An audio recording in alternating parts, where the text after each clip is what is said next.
Oh, so yeah, I'm good with that. Crap. What's your camper, Donnie? Right now, I have a 21-foot.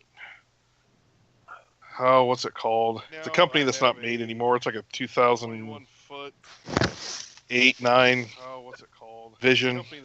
It's got a queen size slide out the back. A couple bunk beds in it. It's nice. We were It's older, looking at a Forest River hybrid. Oh yeah. And that's what we want. It's got a double slide. It's going to slide on each side, so you end up with like 8x10 floor space. Yep. Mom and Dad have a Oh. nice Forest River micro light, just big enough for the two of them. It's got a couch that slides out the side. Yeah, this one slides the dinette and the couch out the awning side, and then out the other side it slides out the entertainment center and the kitchen. So you end up with a great big floor space. I mean, it's a freaking dance hall. Oh yeah. Wow. Yeah. So that's the one we want. Mine's just got the bed that slides out the back end of it, and takes out that extra space, makes it more roomy. Yep. So it doesn't take up. That's what I like about we liked about the hybrids is none of the camper space is dedicated to sleeping space. Yeah.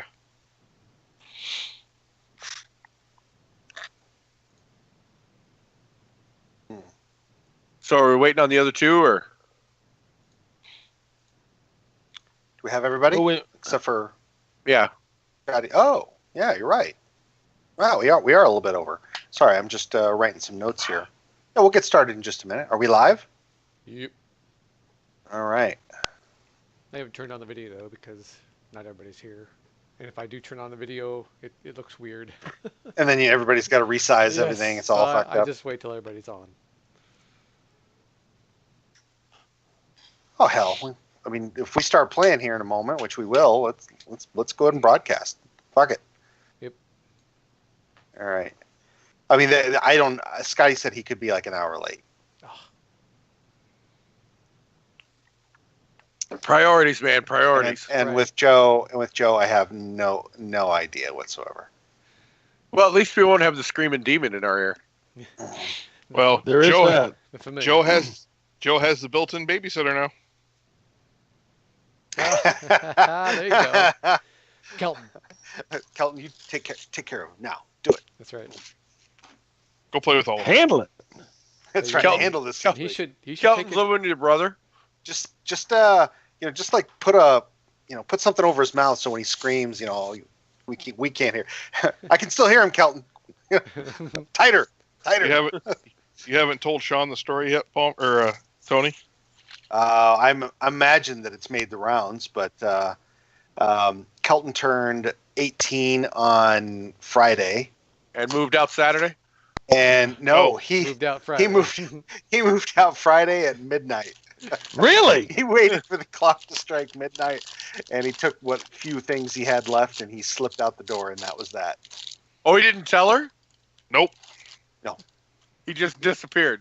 He just left. And how long did it take her for her to realize her son was missing? It was that morning. I was actually talking to him on the phone, and he said the text came through her, and she said, I came in to wish you happy birthday. Where are you? And he said, I moved out. And that was it. That was the extent of it. Damn! Yep, I'm very proud of him. And did you get a phone call immediately or what? She hasn't said anything to me whatsoever. Well, what is she going to say to me now? Right. He's 18. Yep. It's over. And so are the payments. Well, unfortunately, not quite. Oh! Not until the end of May. The time is short, though. Very short. Counting the And seconds. count the payments left on one finger. And you know which finger. I don't know what you're talking about.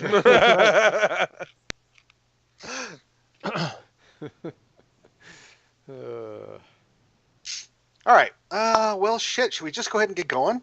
Yep. All right. Let's raise up this this Twitch feed. This By shit raise, show. I mean just fucking level it. I go first. The campaign, I mean. Point me in the direction. Where are we going? He's basically Otar. What did you expect? And this is why my character has so much trouble. Oh, you have no idea. Too much talk. That's right. Like, what was it? Korgoth of Barbaria? I didn't think there'd be this much talking. All right. Okay, well, let's see. Who wants to give a little bit of a summary from last week? Might be worth a card draw if it's particularly entertaining. So when the scene opened, we started dashing out of the woods with Etta, myself, and Cormac to try and have a heart attack in the pass of running through the woods, as my character is the city creature. And after about an hour and a half of straight running and panting, breathing, and trying not to die in the woods following the ranger, we finally caught up with the caravan, which consisted of 4 bandits, 1 wagon, and 6 sailors being chained and dragged on the back of the wagon if they decided to fall down. My plan was to shoot the oxen and hence delay them, waiting for the entire party to show up so that we could maybe possibly not even have to kill anybody. But Joe or Etta decided that he'd like to rewrite my plan and throw himself into personal danger without any form of backup at close hand. And so he decided to lay in the road like the damsel in distress with the dog, while the 2 long-range people stayed out in the woods where we were safe and sound. The caravan nearly ran over the top of her before it stopped. The bandit that was in the front trying to question Etta could not get a word in edgewise over the howling dog, who finally pissed him off enough to take a shot at it, but at which Cormac decided that he was no longer going to wait for Etta and shot the son of a bitch right in the eye. While he was deciding whether or not to die, I shot the guy driving the wagon in the chest, and then they both pretty much fell over at the same time. Etta tried to slash the reins, of which totally failed, and then ran, and then so Smoke runs forward and attacks the guy that she should have been attacking, and drags the other guy out of the wagon. I really hope Joe watches this later. Okay, keep going. So then, with the 2 guys down and the guy with the whip in the wagon no longer able to drive the wagon, laying on the ground, instead of stabbing the guy who's fighting with the dog, the bard brilliantly runs in between the 2 guys and sets off a clap of thunder with herd animals. Hence then properly dragging the 6 guys chained to the back of the wagon. One of Joe's finer performances. It was pretty good. So, being the fact that I have nothing to do with animals and no ability to do anything, I watched them get dragged on past while Etta and the dog finish off the last guy. Cormac, once the people have been dragged approximately about 300 feet getting out to the ranger, with behind the charging herd animals running from thunder, gets stopped by the ranger. We get the wagon turned around. We arm them with gear from the. We get the guys off the chains and arm them with gear from the bandits. I loot the wagon for 100 gold, and we turn the wagon around and ride it back to find the rest of the party trekking down the road trying to catch up with us, having totally wasted their time. We then get back, and because we've been trekking back and forth, we do not have enough time to load the wagons, or the wagon and the goods that are at the fort, into the boats, so we end up having to spend the night. I foresee this as a bad plan, so I trap the entire outside of the fort with the stuff that we got from the kobolds, hence bags of bees, a skunk, poison slime, and all that. They get caught by the one trap that isn't, fatal and sets off an alarm. I skulk out of the back of a wagon and take a position in the dark. The ranger or the barbarian and the Paladin then make a move for the 4 guys trying to break down the door to hold it open. I brain the first guy that's coming over the wall. He falls back over. The Barbarian then snatches the axe out of the hand through the door of the guys trying to break the door open. The Paladin makes for the wall. The Barbarian, being the Barbarian, instead of holding the defensive position, opens the doors and charges forward, leaving the entire camp open to attack. That's right. I shoot the second guy in because the Barbarian does bury the axe into the first guy, killing him, and I kill the second guy. The Paladin is moving over to defend the wall and finally gets up there to do combat with one of the guys up there, but is having trouble getting him dead. I make a move to take a better position and go to shoot the guy leading this crew in the back, but I break the string and nearly take out my own fucking eye. The Barbarian, who has now gone on a killing spree out there, has killed 2 guys at this point, and I come off the wall to stab the guy next to him while he's attacking the lieutenant and drop him.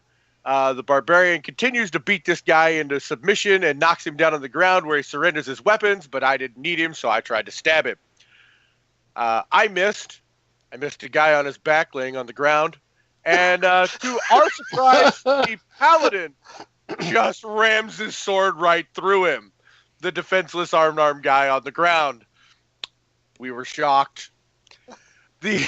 And pleased. There was much rejoicing. Yeah.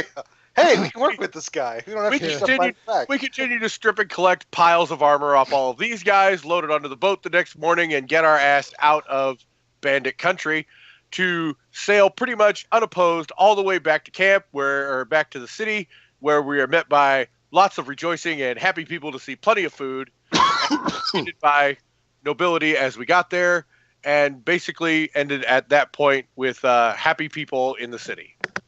I'd like to note a couple things that were missed there. Okay. What got missed? You did put 2 guys to sleep. I put 2 guys to sleep.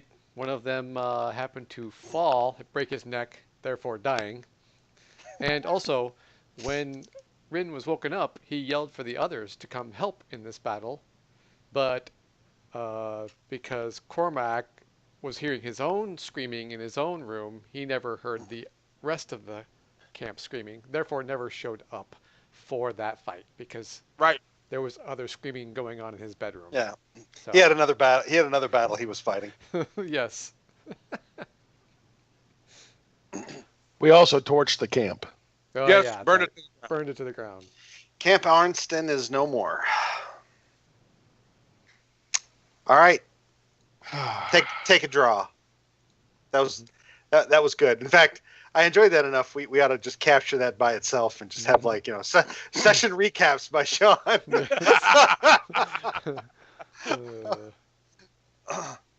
Moral of the story: just don't listen to Edda anymore. That's right. Listen to the goddamn thief first. It reminds me. The situation reminds me of like the preview of the new Avengers film where Star-Lord is standing around with Tony Stark and he's like, "I love everything about your plan, except for the stuff that you were talking about. Let's do my plan instead." Or I forget what he says, but it's pretty funny. Yeah. That was basically Joe. Yep.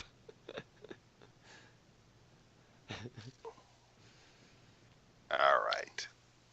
Did my irritation not come out last game? I was just curious. Your what? My irritation at that not come out last game? Let's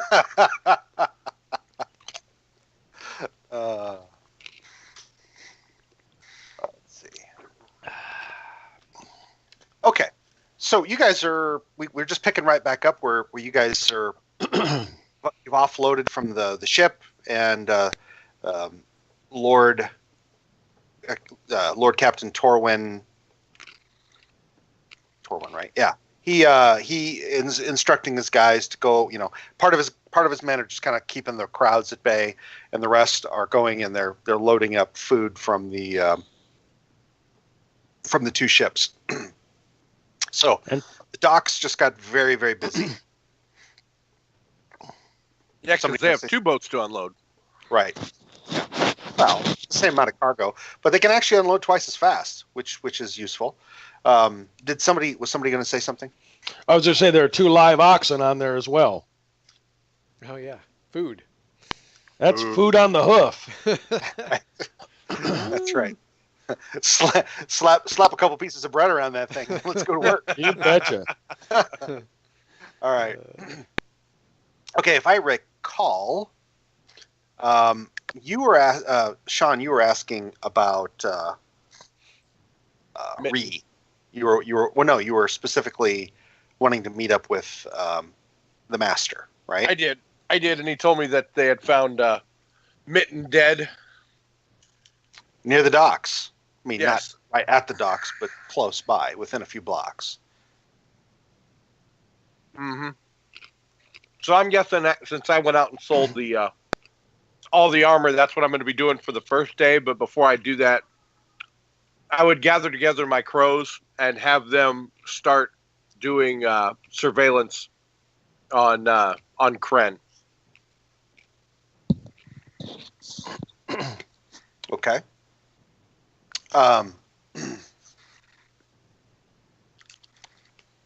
Who is? Let me take a look at him again here. It's been a while. Ferrero is the locksmith. Your box man. Yep. Okay. So you leave right from there, and you head on down to the Wink and Kiss, because they like to hang out there quite a bit. Cordelia especially. And when you walk in, you find that really all 3 of them are sitting around a table. Cordelia is counting some coins. Fergus has his sword in his lap, and he's using a stone on it to sharpen it. And Ferrero is he's fiddling with some sort of like small puzzle box. I put a large chunk of meat on the table that I've acquired from the boat. I bring gifts. Fergus doesn't even look up.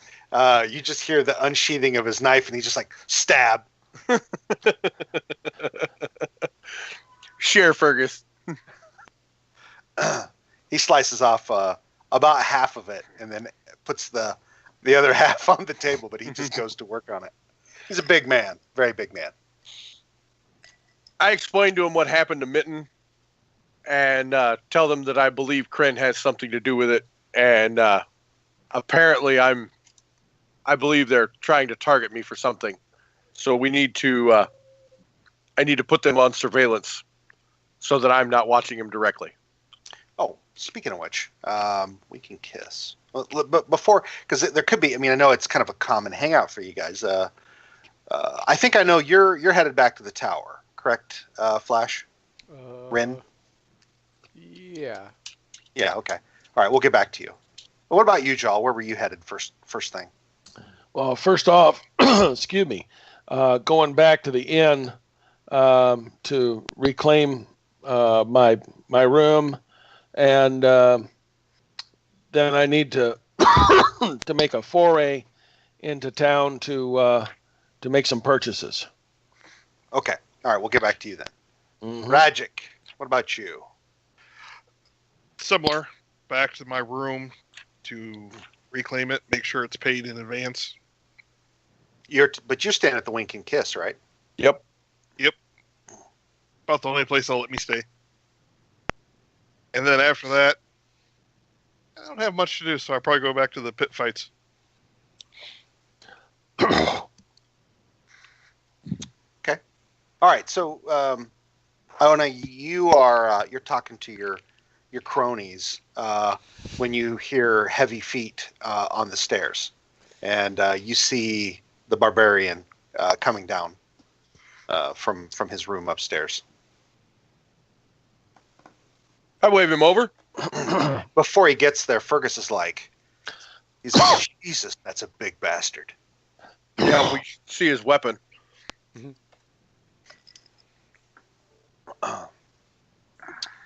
Second.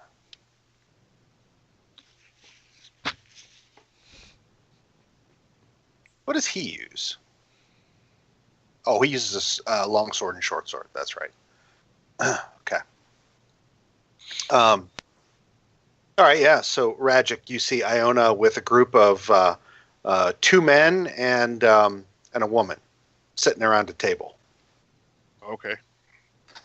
I get waved over. Is that what I heard? Yep. Yeah, I wave you over.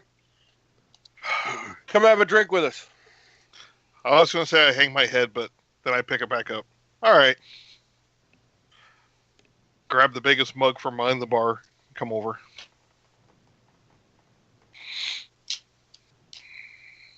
I have meat. That works too. I have actual meat.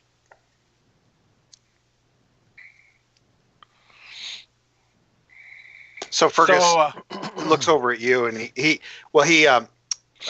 makes the sign, basically a hand signal that basically asks "safe to talk." I say openly, I'm like, this is my friend Regic. We've been on a couple of missions together, and you would also know him as the orc from the pits. Ferrero. That I grab whatever the meat left in the middle of the table and just start eating it. The other half. You see the smaller man. In fact, he's almost like you think you could almost mistake him as a dwarf, but he just doesn't have the right features. He's leaner than any dwarf you've ever seen, and doesn't have the peculiar facial characteristics or stubby, thick hands. I mean, he's definitely human, but he could be a dwarf. He looks very forlorn that he missed his opportunity to eat what meat was left. Cordelia just doesn't care. She seems so intent on her counting her coins. Although when anyone gets close to the table, she's kind of like.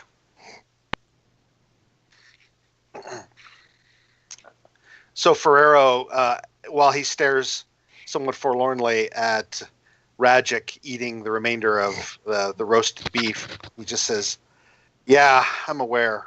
I lost 10 gold on him." I laugh. Yeah, I really thought Jake would be able to take you out. I mean, he's taken everybody out. Good job though. I won't bet against you again. Good idea. You really wouldn't if you'd have seen what I've seen so far. I just shrug. I'm like, I asked him, what are you doing now that we got back to town? Who, me? Yeah. Drinking and eating? Look, right before we went off on our first run that we went to see the kobolds, a group, I thought at the time it was just a one-person deal, they wronged me. They had a kid pick my pocket.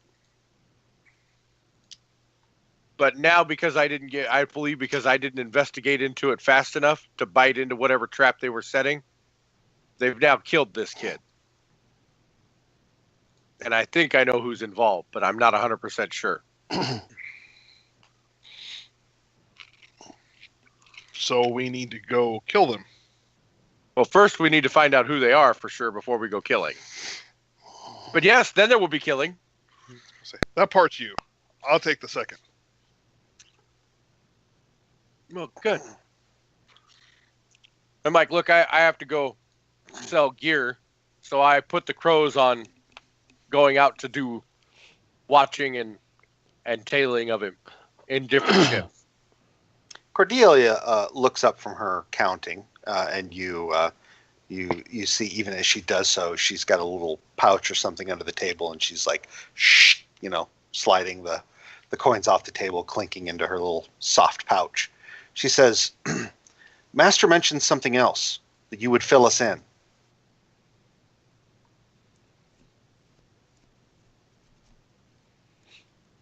On something about rumors.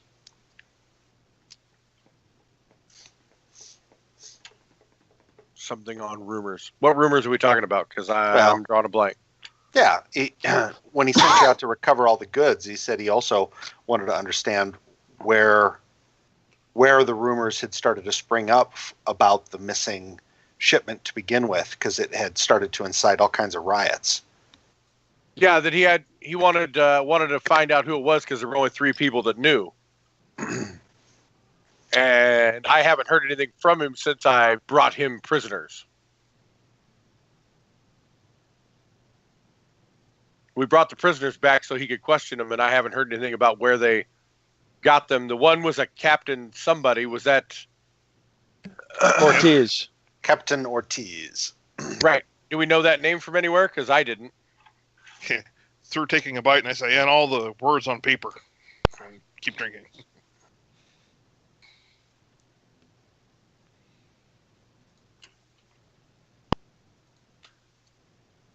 Yeah, Captain Ortiz.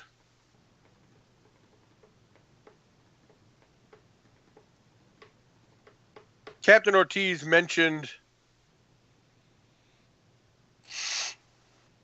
there was a letter. I don't remember what the name was on it now. There was a letter from his commander that had had a name in it. Yeah. Did I write that down? Yeah, Lord Ulta of Jorace. Right. I thought I wrote that down somewhere, but apparently I didn't.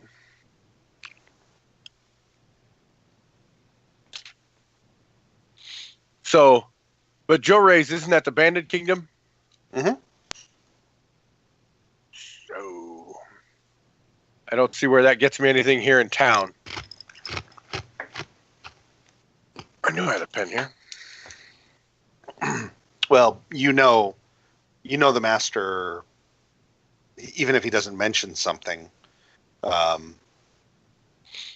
once he's set you on the trail, he just expects that you're going to keep after it until you find it. You've never really failed him in a mission. Actually, I shouldn't say really. You never have failed to deliver on a mission for the master. Well, ever. We didn't bring back the the first paladin. We didn't bring him back, but we did find him, which was what I was sent to do. Yeah. Partial win. Partial win, yeah. Technical win. Mostly a fail.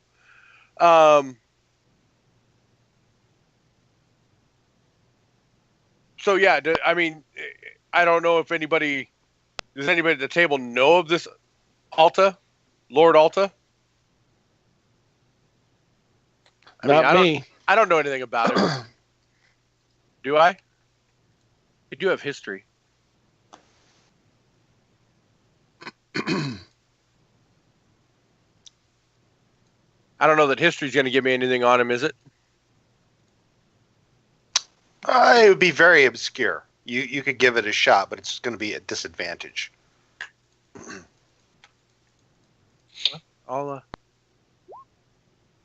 a pretty even 16. You don't know about him specifically, but here's what you know about the Bandit Kingdoms.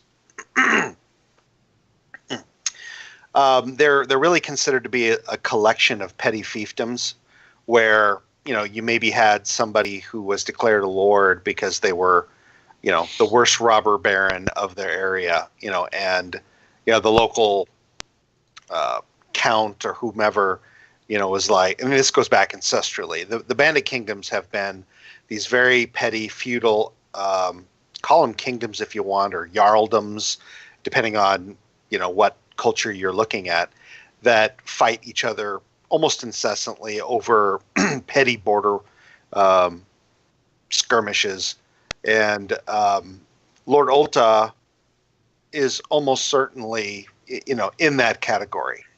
If he isn't a self-styled king, then he's probably a vassal to the king of Jorace, which means that, he might be not quite as influential as Lord Fell. But considering the state of affairs, probably has more options in front of him than Lord Fell does, obviously.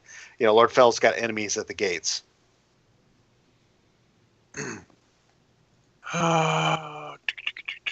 That's about all you'll learn. That's all about all that you're able to surmise.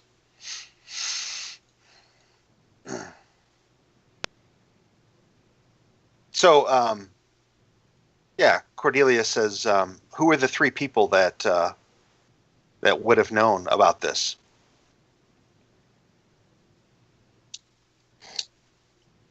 So one was the captain of the guard, as I recall. She goes, wow. She goes, I mean, he's a real son of a bitch, but she goes, I can't see him betraying Lord Fell. I mean, the two have fought battles together, saved each other's hides. That doesn't jive. And one was Lord Fell. I can't see him, I mean, that's cutting off your nose to spite your face. That doesn't make sense either. And the third one wasn't the master, it was somebody else. It was their seneschal. Right. Or the Castellan, I guess you could say. Which is the bookkeeper, isn't it? Generally, yeah, he's kind of the master of the castle, like especially when the lord's off doing stuff. That's who kind of tends to run the show in the home anyway.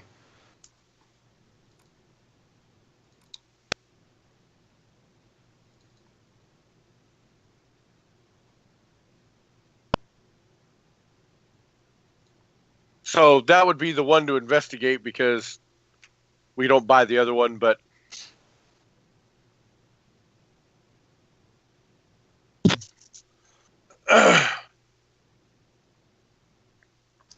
but man, that would be, I don't know, that's all three of those are rough to believe. But it doesn't necessarily have to be one of them. They could have told somebody who told somebody. But the captain is the captain of the guard, who mostly has his men around him that he trusts. So we're back to the Castellan. So yeah, we need to look into that.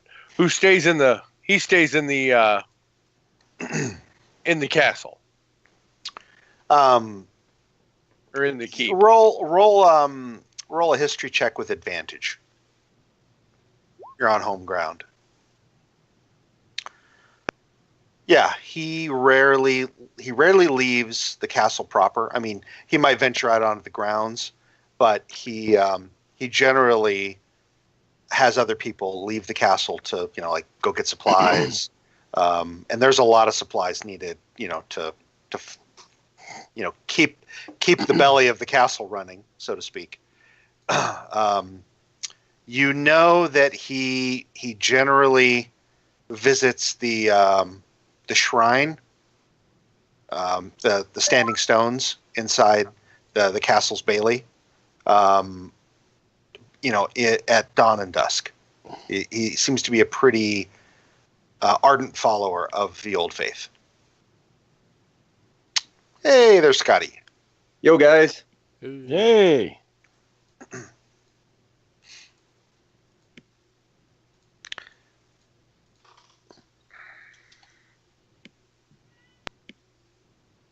Well, I guess the easy one is to break into his room while he's out.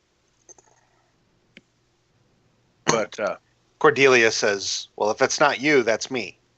We're sure as hell not sending Fergus to do that. Or this big bastard, she says, pointing to Rajic. I'll do it. Fergus leans over and claps you on the shoulder. He goes, I like your style. You would. He's about as stealthy as you are. Who needs to be quiet? What, me? When you're as big as me, he says, or him. I kind of laugh, little guy.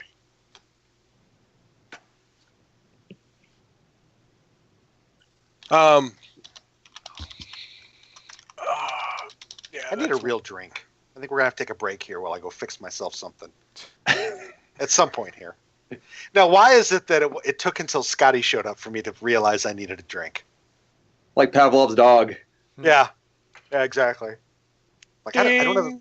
Yeah, you know, when I'm around Scotty, there's generally I have a beer in my hand, you know. And Scotty's usually spilling his. Yeah. I didn't spill any this till weekend. Scotty. Well, there wasn't a party. That's right. It wasn't a party then.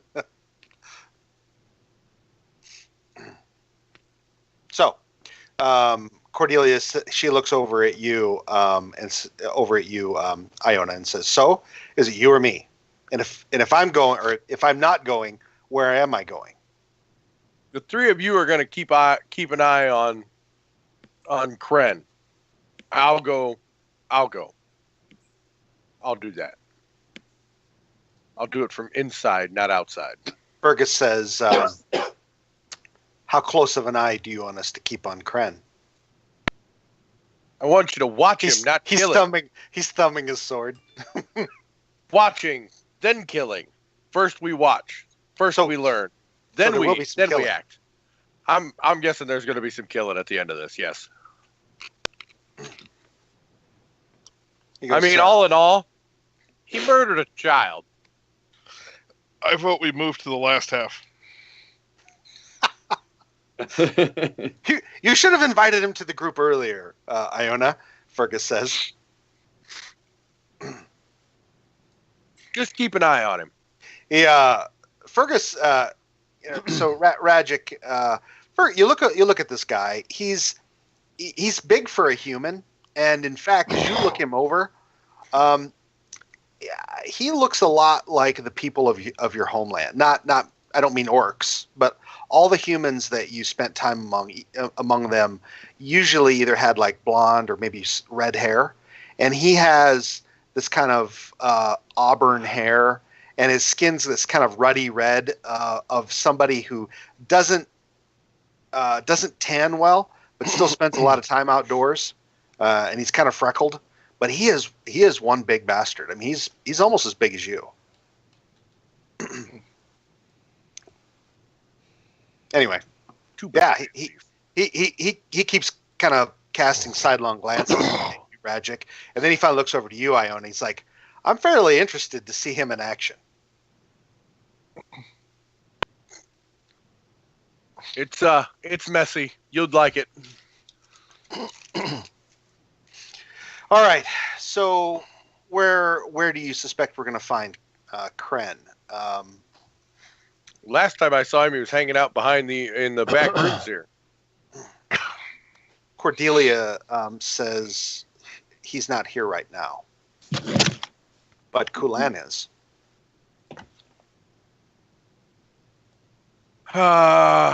He might know where he's at. I'll go ask. Cordelia would be the best to ask that question. She looks over at you, Iona, and says, "Oh, you want me to talk to him, do you?" He already likes you. She goes, "Well, of course he does." And then she kind of like shoves the table a little bit at you and says, "But I think it's something else. I think you were embarrassed." About what? Oh, everybody knows. You went to him for information and you didn't have coin. Well, I had coin until the little kid that got killed stole my pouch. I was set up. Ferrero looks over at Cordelia and he says, you just couldn't hold it in, could you? but at this point, Fergus starts giggling too, and he goes, "Yeah, our fearless leader got his purse cut by what was he? How old do you think he was, Cordelia?" She goes, "I don't know. Maybe was he 7? Maybe 8?" He was 10. Ferrero was like, I think I saw him suckling at his mother's teat probably nigh into a month ago. Yes. Fine. You're all hilarious. He was 20. Just small for his age. She stretches and gets up. She goes, "Fine, I'll go talk to him. If I find anything out," she says, since you're already headed up to the keep, she says, I'll find you at our usual spot there. So what is pickpockets? Sleight of hand? Yeah, sliding.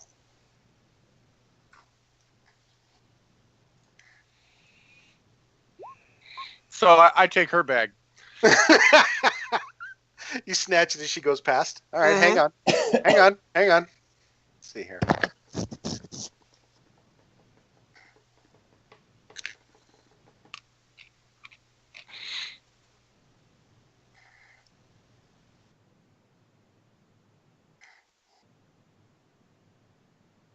No honor among crows. You've got it. She gets about 3 or 4 steps away. I yell at her. I throw her back her bag. The moment you yell at her, she claps her hands to her side. She's like, "Damn it!" I toss it back to her. She catches it. Now, go find out what I want to know. Ferrero looks over at you and he goes, "Why didn't you wait until she talked to him? That would have been hilarious." Because I actually want the information. All right. Well, they stretch. And if I'd have let her go back there and get embarrassed, we'd have to hear about it for months. She doesn't let anything go, ever. Yeah. All right. Well, Ferrero says, I got to head up to my room. He says, but if she finds anything out, we'll head over to wherever it is he's holed up. All right. I have things to do during the day, and this evening while the Castellan is doing his praying, I will try and sneak into his quarters then, and I will get back with you guys here tomorrow. Okay. So you head out? Yeah, I head out and go sell all this weapons and armor. All right. So you're gonna. Can I go with him? Sure. Yeah. I need to make a purchase. So do you want to? I mean, if you had this agreement with Jal, do you try to have him meet you somewhere? Yeah, that's fine. It seems like the Dogs of War have been buying up just about everything that they can, and they've been paying top dollar for it.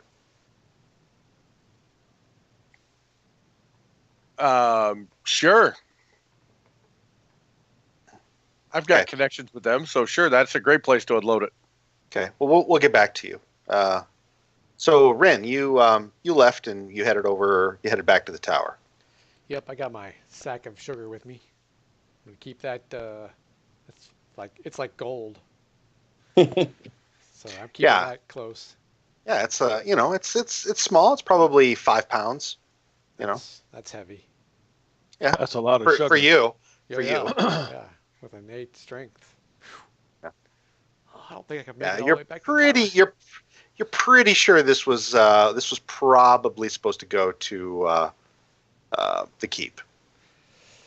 Yeah, well, that's the price of doing business, considering how much we got paid. So. Right, which was basically 50 gold to get you on board the ship. Yeah. We didn't get paid shit. Yeah, exactly. Right, that's pretty much. You know who got paid? The Paladin. True that. All right, yeah. So you and the Paladin didn't share. Yeah. So do you head to the Widows first, or do you go straight to the? Go to the Widows first. That way, I'll offload the sugar first. Okay. All right. And it'll let Gwillem know that she's cooking, or hopefully will be. Okay, you head to Ethelham's cottage. I shouldn't really say it's a cottage at this point. I mean, she lives on the second floor of a building. I mean, in the not so nice part of town. Maybe a couple blocks away from the docks. So really, it's kind of on your way to the tower. Oh, okay. And so you traipse up the outside stairs up to her little apartment, and you smell some sort of savory baked dish already. And I mean, is Gwillem with you? Oh yeah. It's still in owl form. Yeah. Okay, so He's he's perched on my shoulder or whatever. yeah. You hear he's like, oh, I smell it already. I didn't know owls could drool. So, and as you climb the stairs, you hear the sound of her. She sings while she bakes, and you can kind of hear the sound of her just humming a little melody as you approach the door. I knock. Okay. She opens it up and she immediately brightens and she goes, "Ah, Rin, you've come again. Come in." Can you do like a old woman's voice? Well, the thing of it is that she's really not that old. Oh. Okay. She is a widow, but she's actually probably your mother's age. Oh, okay. Maybe not even as old as your mother. I mean, your mother's, she's probably in her 40s, and you think this woman is too. She's not what you would call beautiful, handsome, perhaps, and but she doesn't try to look beautiful. She's very much just like focused on baking, and that as the war is kind of or the siege of Redspan has started to occur, she's taken to just baking pies, and she actually knows your mother and takes a lot of her baked goods over to the headquarters where your mother kind of operates from, so that people can be fed. Does she actually run a bakery then, or?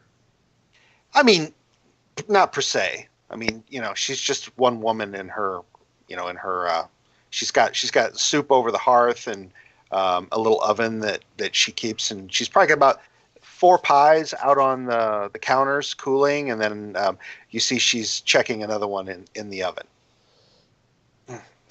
Well, I have. She's like, I haven't seen you, and she goes, almost a week. Yeah, I had to go.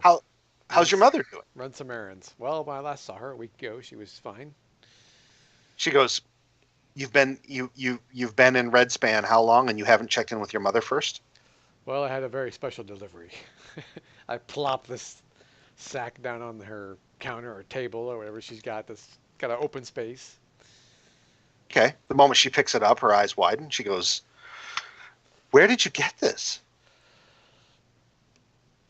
I found it.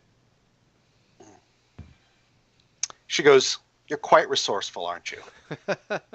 I say, it was the price of doing business with me. Let's just put it that way.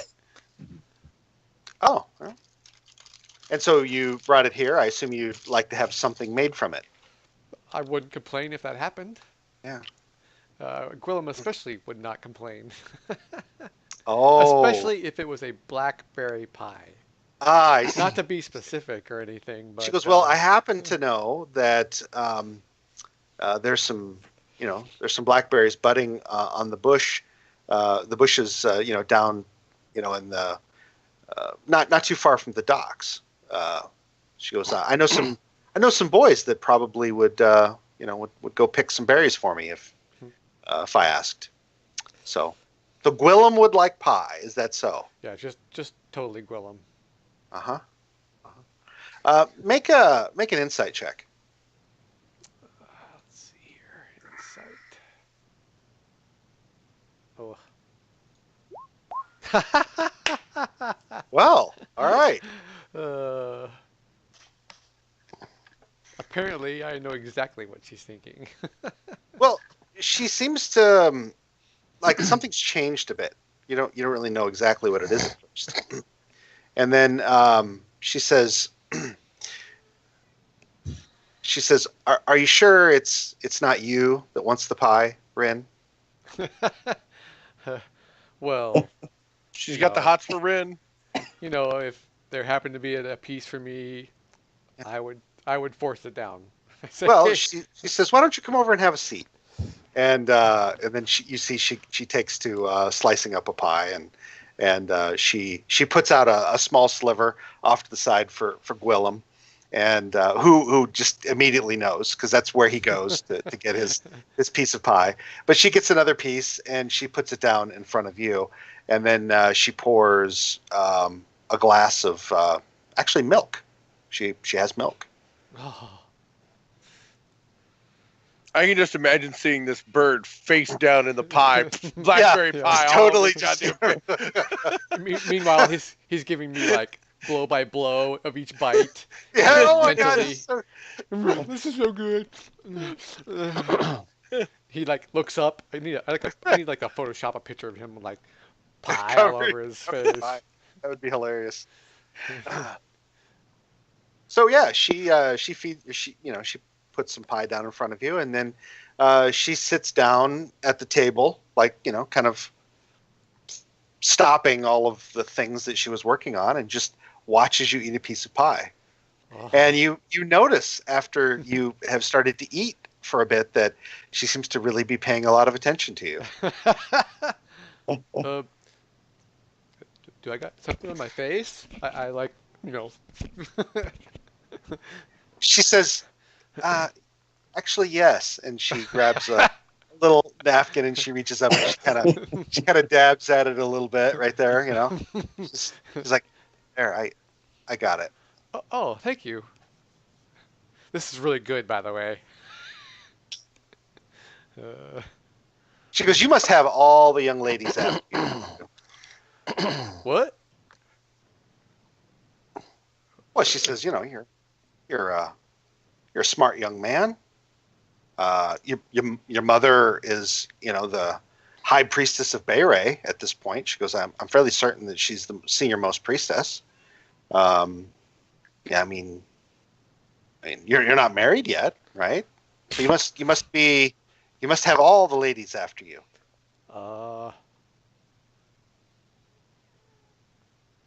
This is really good pie. She says, as it happens, my late husband helped to grow my family's dowry significantly. Oh. Well, I bet that's really, really nice. Yeah. Do you like the pies that I make, Rin? Yeah. Yeah, they're the best I've ever had. You could have as many pies as you wanted for as long as you wanted. For my pie. What? What? Why would that be? Maybe I'd just die for a piece of your pie. You look at her. I mean, she's she looks like a typical darker skinned flan woman. She's got streaks of gray in her hair. She's like when you look at her, you think of your mother. She's had a whole life before you really ever encountered her. In fact, the only reason you did encounter her was because Gwillem got distracted as you were going through the town one day, and you ended up finding your way here. Smell of pie, yeah. So, yeah, she says,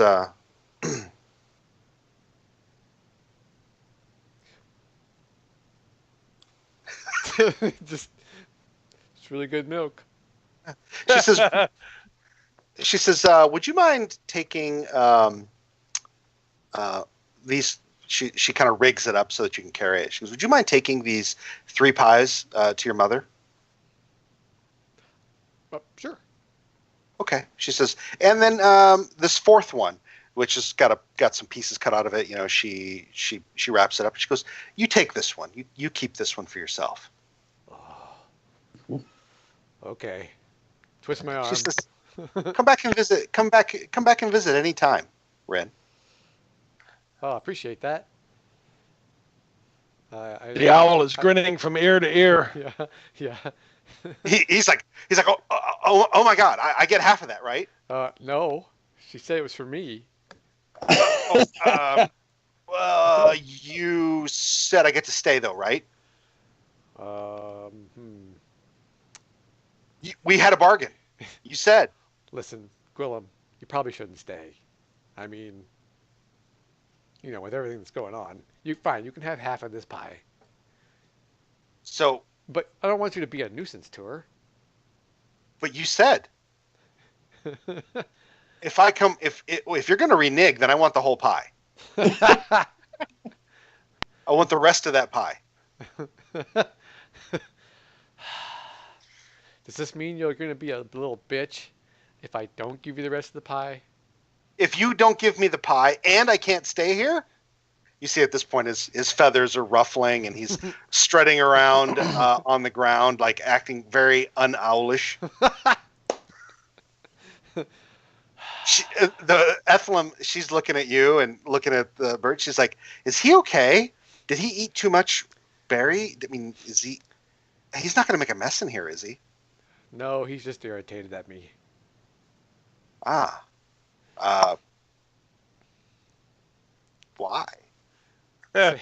I made a promise I probably shouldn't have. Well, we should definitely keep our promises, shouldn't we? Yes. Fine, Gwillem, I say mentally. You can have the rest of the pie to cut me out of this poor deal that... So you think he's going to rush you, but he just immediately flies over and lands on your shoulder.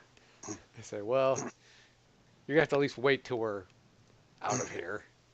Ethelum's eyes kind of widen, and she goes, "Huh, well, something changed rather quickly." Say, yes, his percentage of pie. Yes. His eyes are bigger than his stomach, I say. Well, she says, it was certainly a pleasure to have you here. She goes, "Feel free to come by anytime. Stay longer. Visit." Say, well, like you said, Spend the night. I should probably go check in with my mom, make sure everything's okay, and get these pies to her, of course. Yeah, give her my regards. I will. Thank you again for the pie. Sorry that we hadn't made a delivery for a while, so we were. Oh no, she says, this is great. She says, I will have at least a couple of good blackberry pies. I'd say tomorrow. Come back tomorrow. We'll try to make it back over. Okay, you do that. Bye, Rin. Bye-bye. Dude, Gwillem, she was staring at me funny. What are you talking about? I don't know, like, she was just staring at me. Didn't you notice?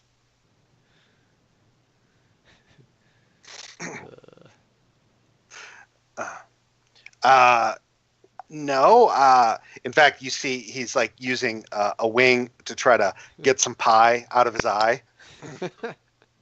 Dude, you need to learn how to eat pie correctly.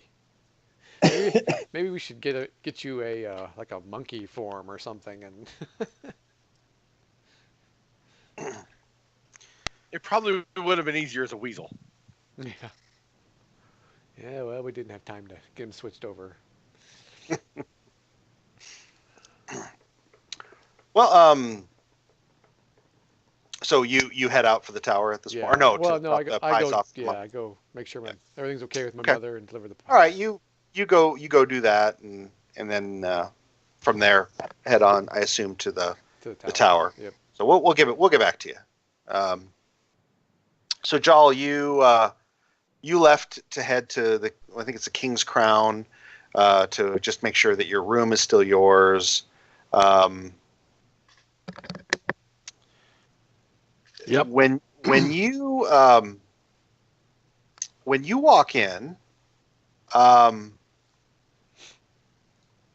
there's it immediately draws a lot of attention, and within like a handful of seconds, like somebody starts clapping and then everybody starts applauding, and there's lots of hoots and shouts and a lot of people like, yay, there's Sir Joel.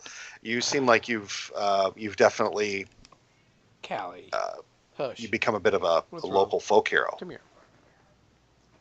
My face reddens. And I acknowledge people. People immediately start offering you like, "Oh, here, let me buy you a drink." And then Let me have a rain check. Rain check. So you excuse yourself and head upstairs. Yep. Okay. There's people seem a little disappointed. But you escape the group and head upstairs. Leave my pack in the room.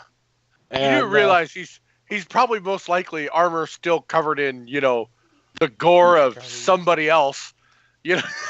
Well, you've got most of it cleaned off the surfaces, but yeah, you wear a chain, is that right? Yes, chainmail. Yeah. You've got stuff kind of in the links. It's not you haven't had a chance to really clean it thoroughly. You need to get yourself a proper squire.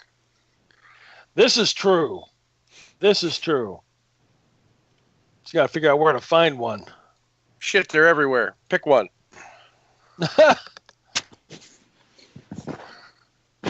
It's wartime. There's kids everywhere. Just pick one. There you go. Do you want adventure? And learn how to clean my armor? Yeah, really. Those are and your shine my shoes. Goals. Okay. Okay, so you head up to your room. They all of your stuff is still in it. You calculate it up to I'm probably a couple days behind on rent. You're going to have to go and talk to the innkeeper and extend it again. But they've left everything there. All of your stuff and the few small odds and ends from Halloran's room are still here. Okay. Get out of my chain and then go back downstairs to see the innkeeper. Let's see. Is that a tooth? You Oops.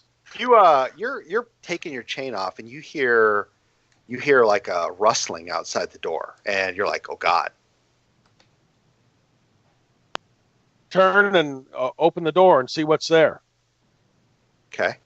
You're just like in your tunic and breeches, and there are two young women standing outside your door. May I help you? Both of them are blushing, and they cast flowers at your feet, and then they giggle and run downstairs. Something new has been added. I need to talk to Cormac for some tips. You know the custom. It's springtime, and they've thrown flowers at you to express their interest. Well, are these the bar girls, or are they just local girls? You didn't recognize them as you Bar flies. came in. You think maybe they followed you in. Oh, okay. The badge bunnies. Yeah, buddy. No. Paladin bunnies. Yeah, I like this. This is one of those perks that Halloran didn't tell me about. Well, Halloran was a lawful good goody, and he wouldn't partake in that. Oh, God, I'm glad I'm not. Slick back my hair and put my sword back on and go downstairs to see the innkeep. Okay. And update my stay. Pay him for the next week and the couple days that I owe him. I think it's 2 gold a night. Okay. So 14, 18 gold. Okay. Yep. Take that off. Okay. Alrighty. And what time am I supposed to meet with Sean? He said he'd show up over here to pick you up. Okay. Well, in that case, I will take advantage of the situation and have a drink with the good folks in the inn. Okay. Keep an eye out for those 2 girls. Make a perception test. Alrighty.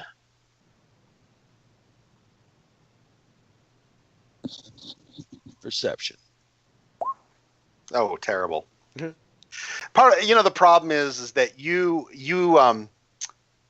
you come out from your brief meeting with the innkeeper into the into the common room, and they see that you have taken off your armor and you look more relaxed, and they mob you, and you try to keep up, and within minutes you've got like 3 drinks in front of you and a plate of food.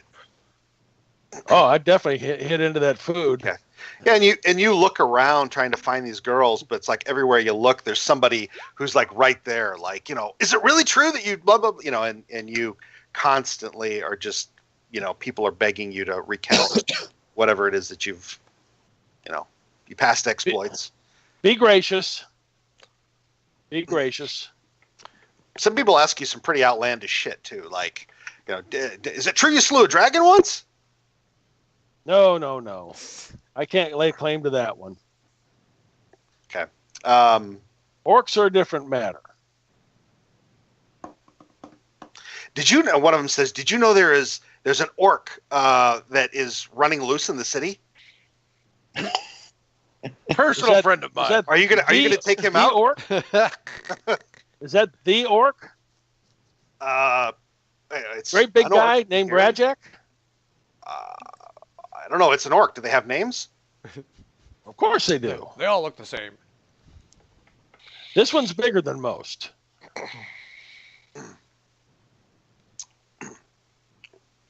Okay. Well, he says, I think all orcs are big, ugly, and dumb brutes. But are you saying? I wouldn't say that to his face. Well, I wouldn't say it to any of their faces. They wouldn't okay. understand me anyway. Are you saying you're friends with one? Absolutely. Okay, that seems to kind of, set him back on his heels a bit. Most famous orc in the city. The orc any orc, from the pits. Any orc. That's what we're talking about. I don't know why Lord Fell hasn't clapped him in irons. Because he did once. Yeah, he already has. Didn't last. Didn't stick. Didn't take. Mm-hmm. Okay. Well. So about that time, as you've started in on your third mug of ale, the door opens and you're like hoping for those 2 girls, and you see Iona. Oh no, he doesn't. I just slip into the bench next to him and start eating whatever food's on the plate that he's not eating off of. Oh, I see. Okay. Man, this is pretty good. I should probably stay here sometime, I say. Iona, have an ale. Not so much for the ale, but this food looks pretty good. It is good. Are you ready to go shopping? Yes, by all means. All right, we'll catch back up to you momentarily. On to Donnie. So, the girl comes back out around the corner, and she starts to whisper something to the I'll call him the dwarf man. You don't remember his name, but when she looks over at you, she says, "You coming with us?" Where are we going? And then I look down, and is the roast beef gone? Yeah. Okay, sure. Okay then. She says, "Let's go." And she kind of smacks both Ferrero and Fergus on the arm, and they start heading out. So you follow them. Sure. She takes you to kind of a winding set of alleyways, and finally you're looking at a storefront that's kind of like nestled into a bunch of other stores, but it looks like a tobacconist's shop. And she says, supposedly he's in there in the back playing cards. The guy that Iona's looking for? Right. We're just supposed to just keep an eye out for him. Just watch. What's his name? Kren. Okay, I'll walk in. What are you doing?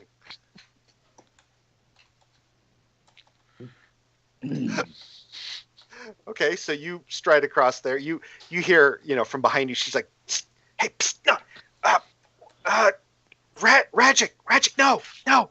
But you head inside. Okay.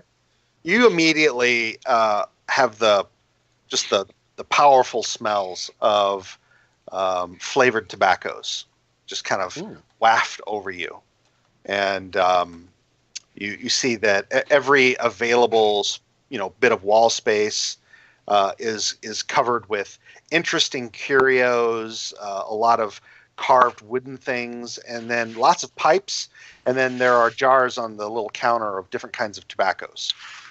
There's a really weather-beaten small man that you see behind the counter.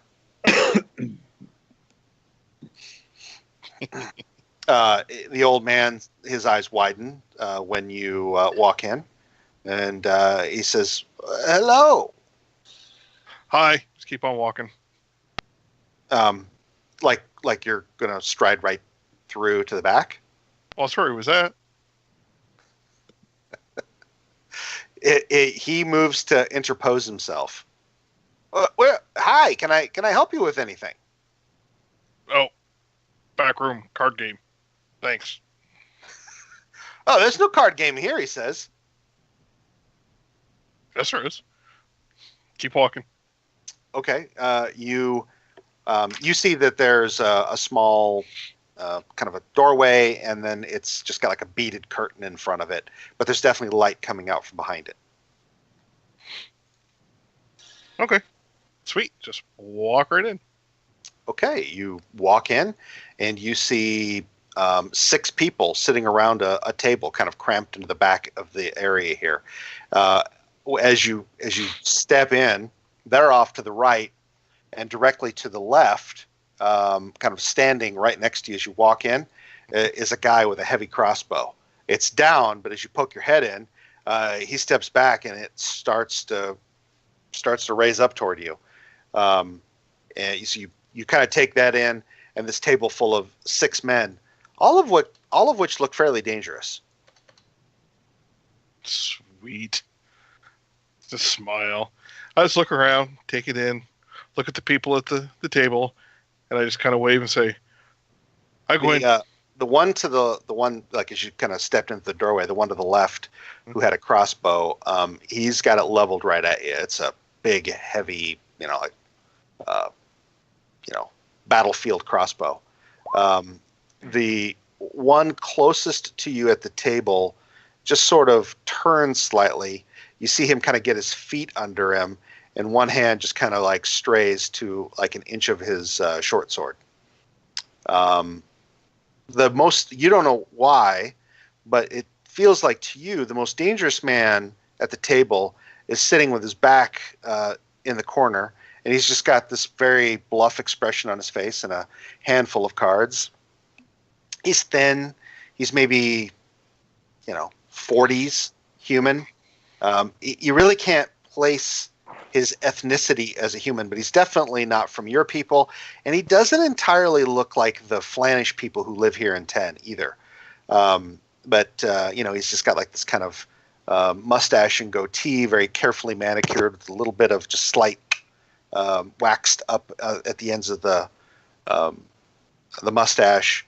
Kind of a thin man, very hawkish gaze, and he's the most dangerous looking man there. Yeah. Yeah, he is. There's just something about his demeanor. It's definitely not size or brute strength by any stretch. But okay.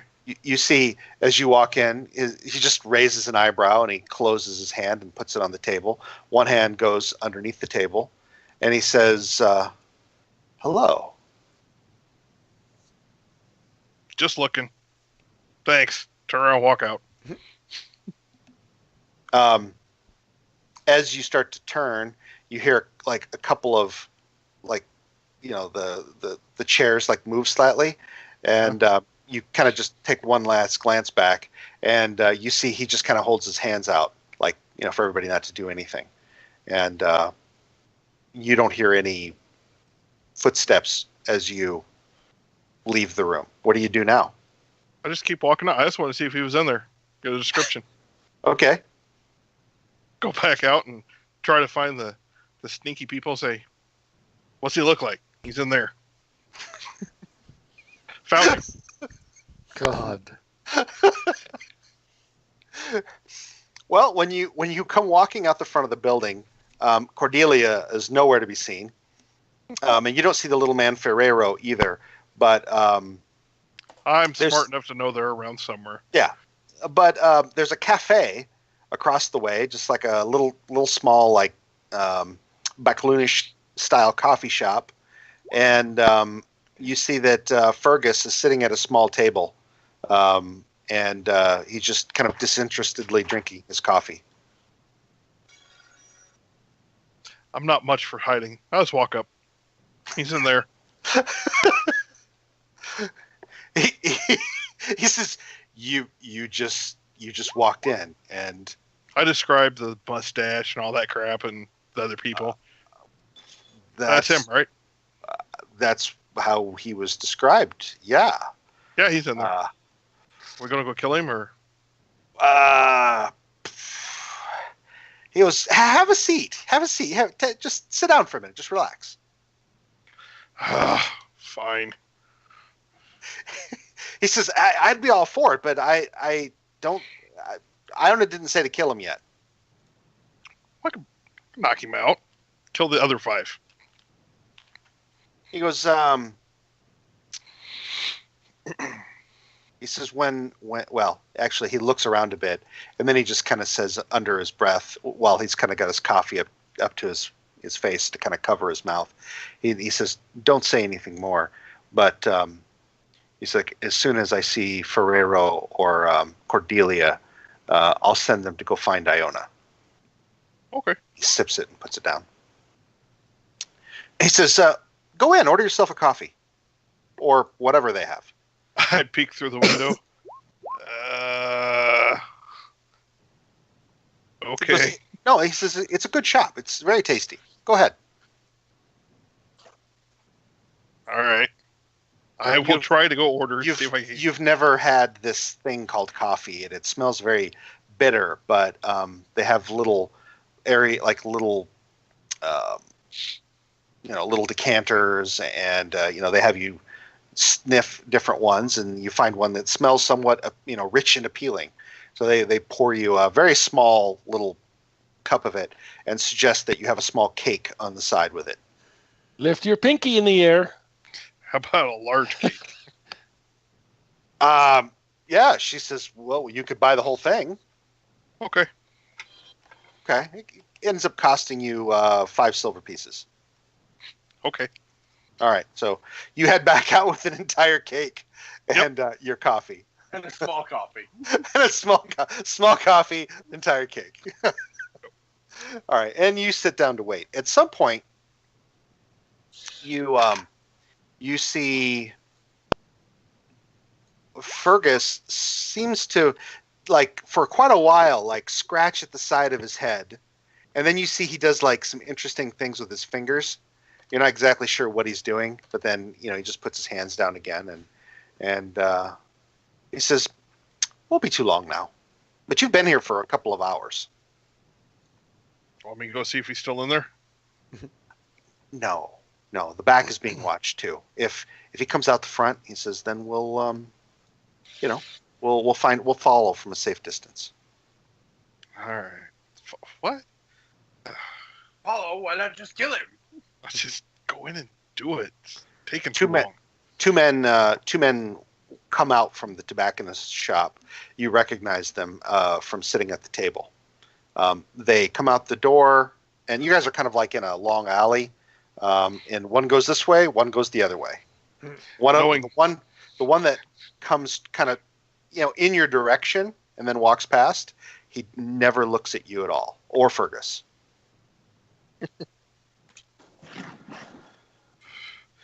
If I didn't have a mouthful of cake, I'd probably say, "Hey, that's one." All right. All right. We'll come back to you. All right, Scotty. Yeah. You end up spending another couple of hours Well, I don't know. You tell me. Do you leave immediately? I can't remember. Were you kind of saying your farewells with I was gonna stay Zarkiba? in the castle, but I was go down to the docks and hang out with the captain. What's her name again? Zarkiba. Zarkiba. While she's still in town. Okay. So you were headed to the castle first. Yeah. Okay. You I wanted to sleep in a real bed. you Sleep. And actually sleep. Yes. Okay. Even I get worn out. All right. Make a perception test.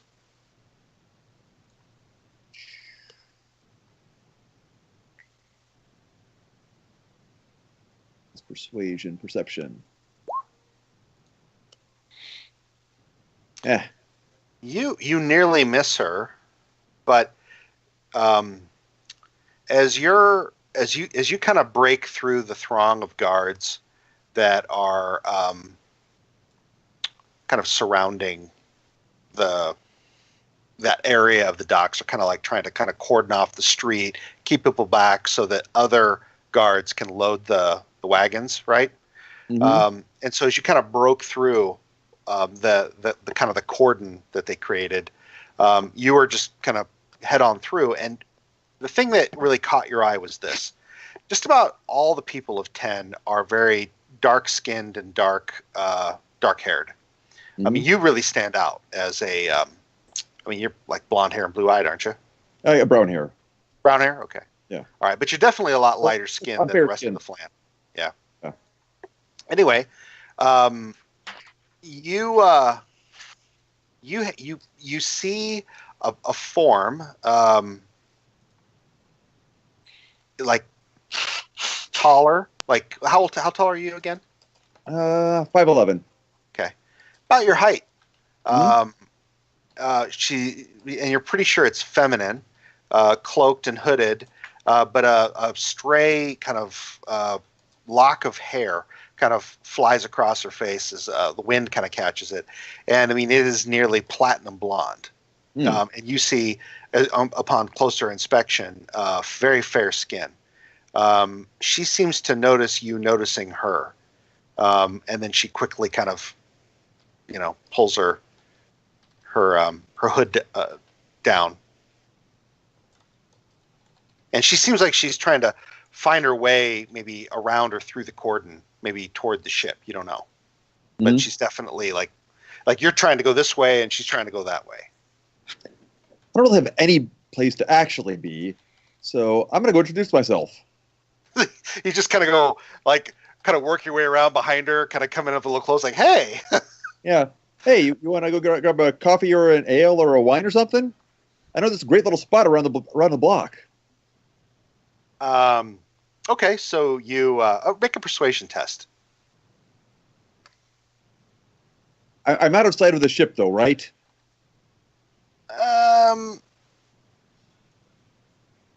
Yeah, you could probably position yourself in such a way that you wouldn't be noticed. Okay. Okay. When you do that, like you see one of her eyes, and it is striking. It is like ice blue, like I mean, really striking eyes. And she looks at you, kind of pulls she kind of does this, like she was, like really trying to hide herself. And then she kind of pulls it close. And for a moment, she pauses. And then she goes, "Were you on that ship?" And you Yeah. hear, she's not, she doesn't sound like a weak woman. She has Mhm. she sounds like, a confident woman, but slightly tentative. And she has an accent, and you can't quite place it. What languages do you speak? I speak Common, Oridian, and Goblin. You haven't encountered this accent before. Well, I take it back. You have. Rajic has a bit of an accent, Mhm. and it takes a moment for you to place it, but it's a very similar accent to what Rajic has. So she could be from the north. She says, "So yeah." I'm sorry. What did you answer her? Yeah, I did come from the ship. We rescued the grain barge. I'm a bit of a hero. We brought food to the city. She goes, where were you recommending? There's a coffee shop around the corner. Ahmed's. Suddenly, Red Span is filled with Backloonish coffee shops, although no one's ever seen any freaking Backloonish people around here. It's really, you know what? It's just really these flan people trying to pretend to be Backloonish. That's all it really is. They wear turbans and shit, but no, they're not fooling anybody. Giant fierce mustaches. Yeah, right. Anyway, she says, okay. And she follows you. She says, do you know when the ship is leaving? Not for a couple days. Well, why do you ask? Are you needing passage out? You're certain that they'll be here for another few days? I believe so. Okay.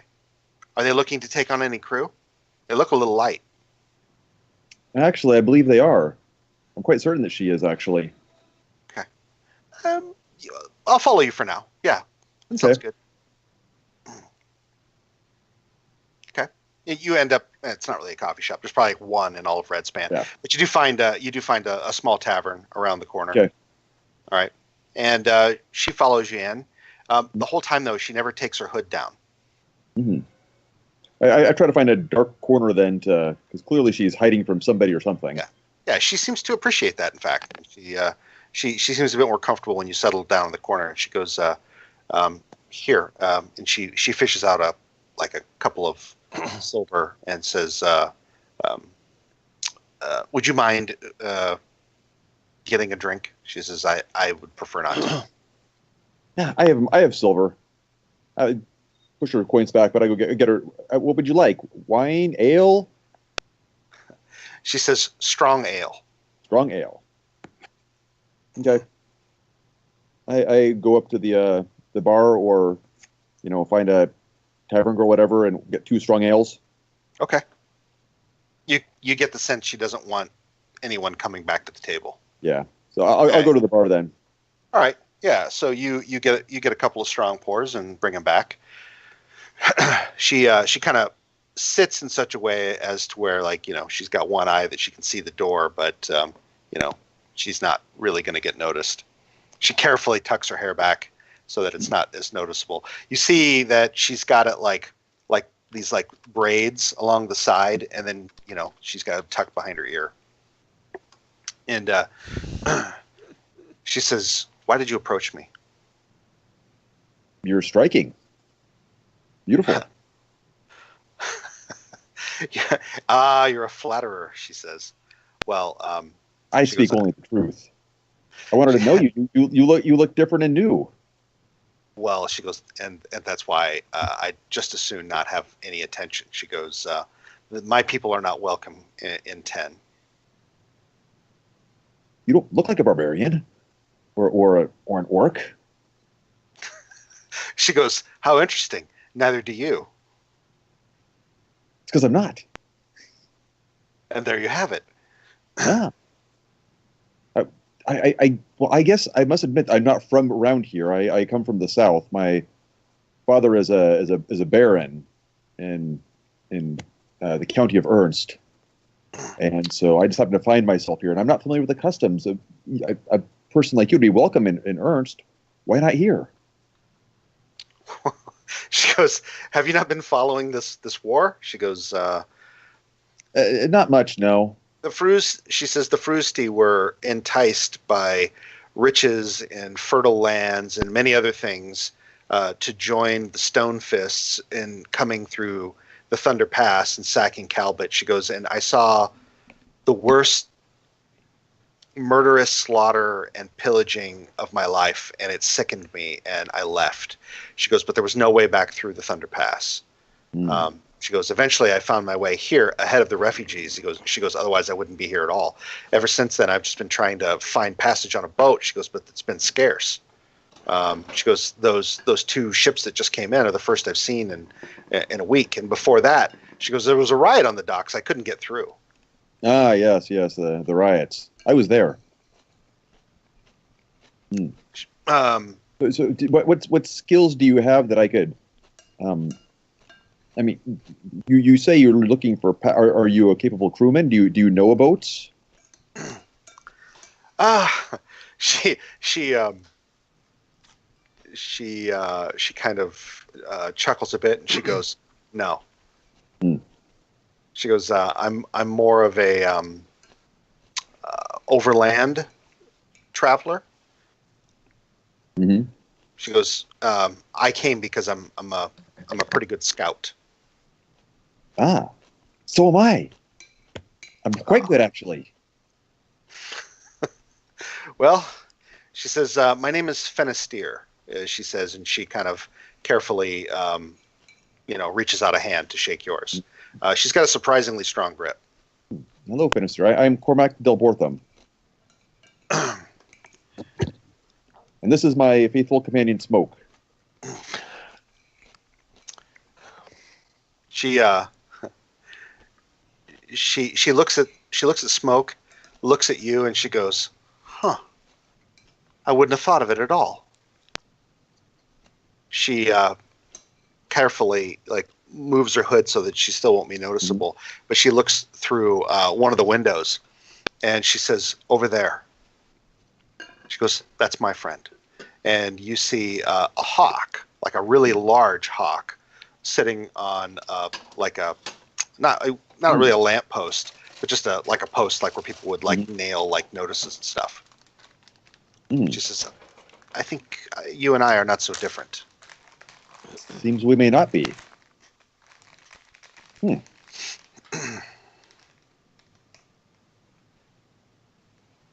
So you were telling me about the boat.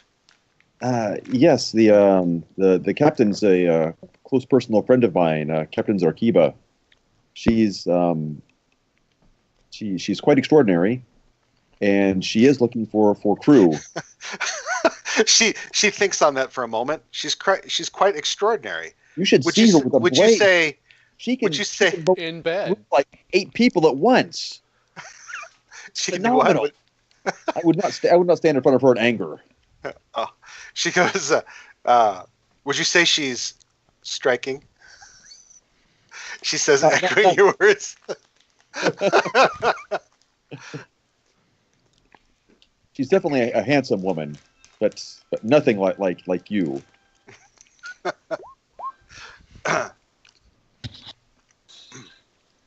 About that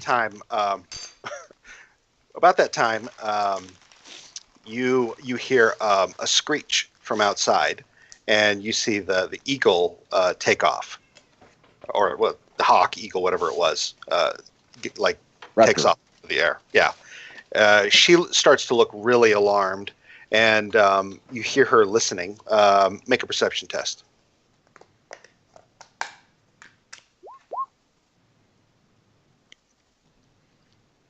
Okay. You hear many booted footsteps coming. She seems to have picked it up right before you. And you see she quickly gets off of her chair, leaves her drink behind, goes over to the bar, and tells the barmaid she needs a room. And she hurries this rather rapidly. She just slaps down a gold piece. And he's like, "Yeah, that's no problem." She's like, "Hurry." And finally he's like, "All right, that's no problem." And he puts a key down, and she comes over back to you, and she's like, "Follow me." All right, I follow. All right. You're like at the top of the stairs when you hear the door bang open and the sound of steel on leather and voices down in the common room. She rounds the top of the stairs with you right behind her, and she goes to the room in question quickly, and opens the door and pulls you inside. Should we spend time here, or should we go out the window?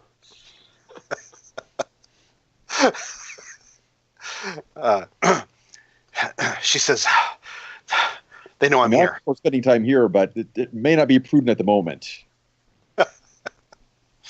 All right, we're actually gonna stop for a moment. I got to take a brief break to give up the lease on my drink and get a new drink, and then we'll be right back. All right? Figures. I just got back. Oh, hold down the fort.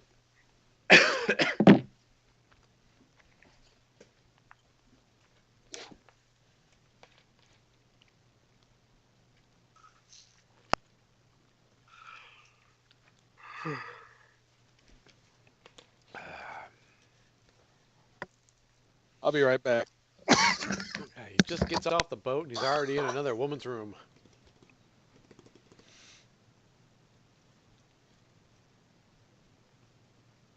Makes me miss Till. The halfling that didn't care what race you were. Nope. He was non-discriminatory.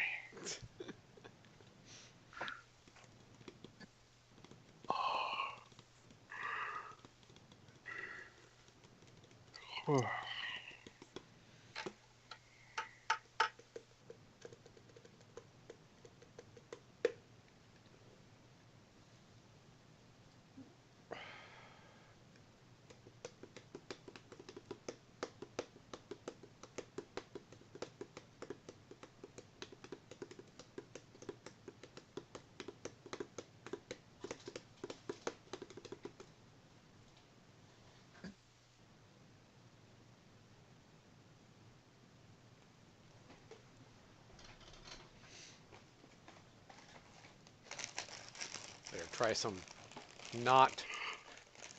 What are they normally called? They're called Goldfish? yeah, the goldfish. Not goldfish. Goldfish are better than goldfish. Some whales. Delicious. Actually, they're not as good. No, they're way better than goldfish. No. They're saltier, they're cheesier, they're tastier.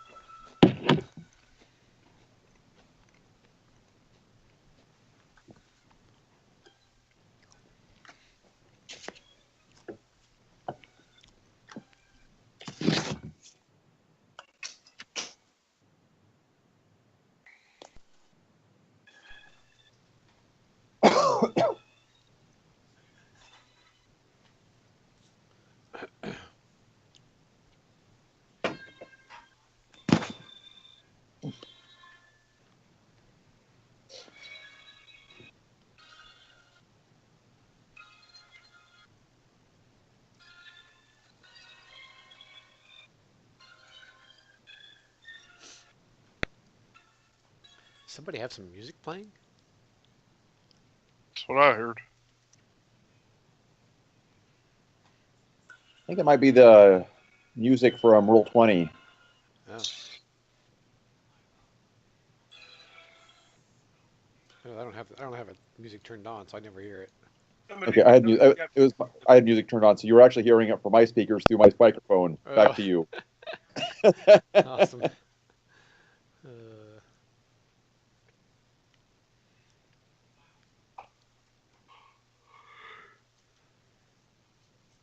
Is that Dayla behind you? Yep. What the hell's on her head? What? A towel. She finally showered. Thank God What? she at least Finally showered. this week? Yeah, for the week. Oh, fuck off.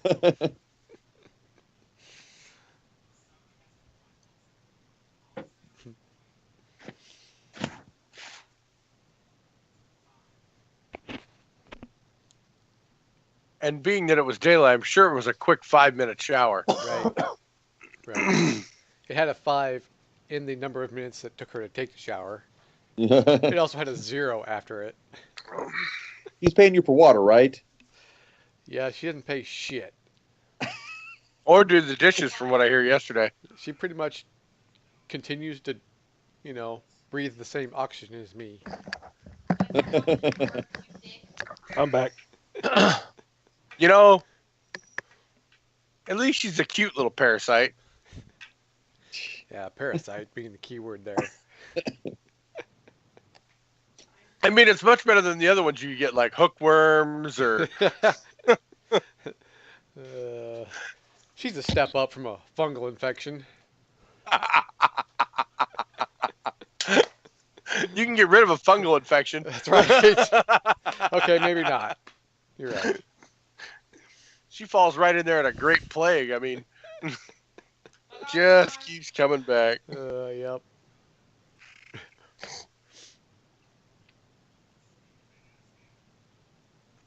Did any of you guys watch that Apis video I posted earlier?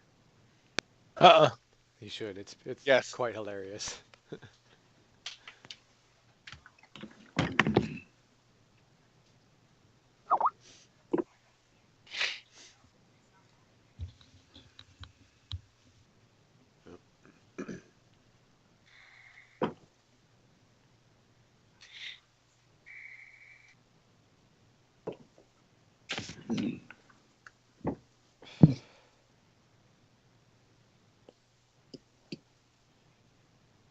Where's Joe tonight?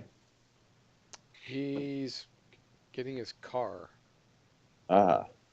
Apparently tonight was the only night to get it done. So he's gonna be a little late. Mhm.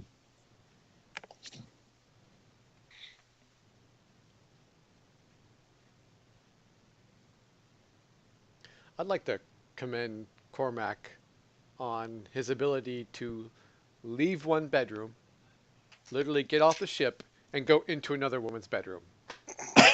I mean, that's impressive. I got to take lessons. That's impressive. I mean, he literally stepped off the ship into another woman's arms. He's regular Navy. he's got a harem. Woman in every port. In this case, at least two of them. All right, so Scotty, tell me again. You make the suggestion that you guys should go out the window. Yeah. I'm pretty sure it's only a matter of time before those guys come up the stairs, whoever they are. She goes, that would be the City Watch. Ooh. Huh. Did you do something I should know about? Or do they just not like the looks of you? Well, at this point, she throws back the hood and kind of throws back her cloak, and she is a really, really striking blonde-haired woman who is about as tall as you, ice blue eyes, and Human? say again. Human? Oh yeah, Okay. she's human. Point of reference. She basically looks like. Have you guys seen Vikings? Oh yeah. No. Yeah, Yeah, his wife. What was her name again? Lagatha. Lagatha. Lagatha. Lagatha. She basically Lagatha, looks Lagatha. like she basically looks like Lagatha. She's Okay. just Drool. Let's just cover this. Has everybody played Oh, wow. the new Call of Duty Nope. No. with the zombies? You can play Lagatha, and you can just run around, and she breathes heavily in your ears all the time. That's awesome. Okay, yeah. Nice. yeah, she's a striking woman, absolutely. And yeah, she goes, as you can tell, I'm a bit of an anomaly here, and Yeah. people immediately realize that I'm, with the Frusdi, and she goes, if I fall into Lord Fell's hands, I'll be executed, surely. All right. Just get out of here.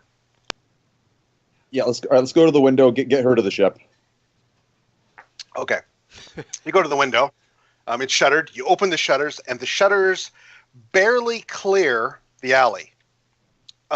There's just like another building right there. Shit. So basically, you can try to kind of climb up, although it would be at disadvantage, or you could lower a rope down and try to climb down into the alley. I think I have rope. Meow. Come here. While you're thinking that over, she throws a rope over the sill and great. has like a grapple that she kind of places there carefully in such a way that, I mean, you've done this before yourself. You know that she should be able to kind of get it to release itself. Okay. So she can get it back.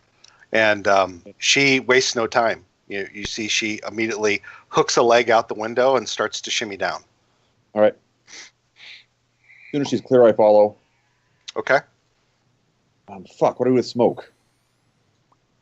He's probably not so good at...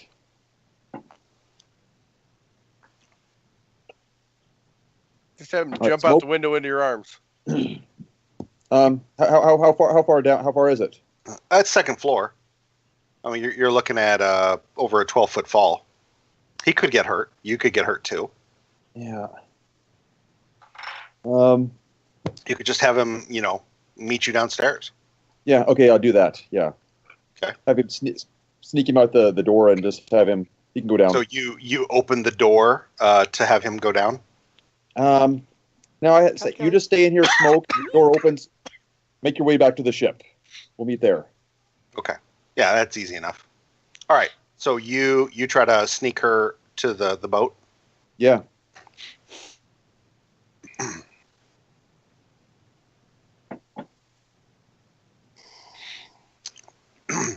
Okay. You're headed down the alley in a direction. She's actually leading, and she's Alley. fast, by the way. Give me a second. Come Let me take a here. look. Shithead. Do you get the dash as a bonus action yet? I don't think I'm only 4th level, so I don't think so yet. Okay. Yeah, I don't. she covers ground faster than you do. She's actually rather amazing, and so she's down close to the end of the alley when the alley that exit to the alley gets completely blocked off by guards. Fuck. She looks back at you, and they're already like yelling at her to stop, leveling crossbows, and she looks at them, looks at you, and make another perception test. Perception.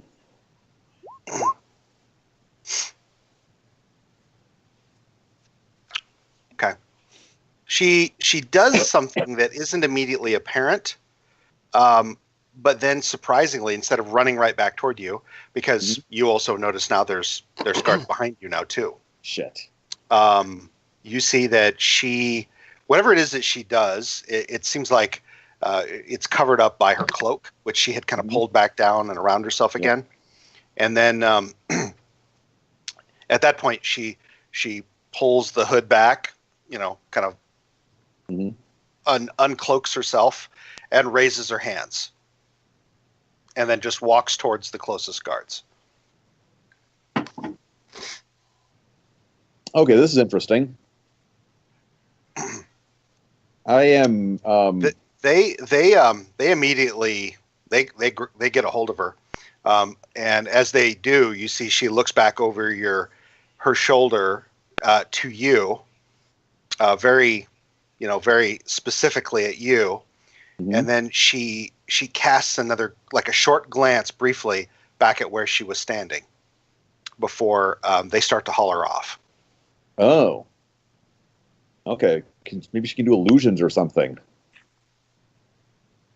All right. I sort of just go to the front of the alley and just sort of wait.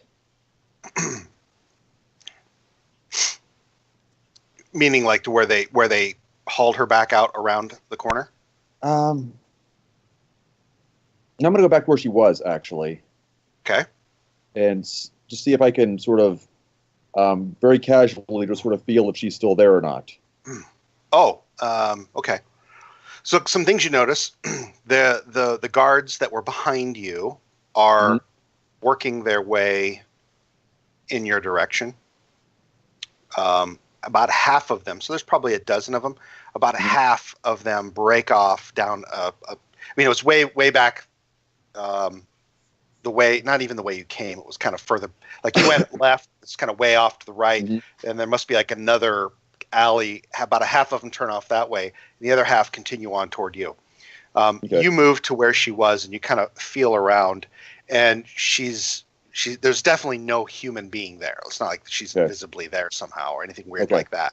But make another perception test.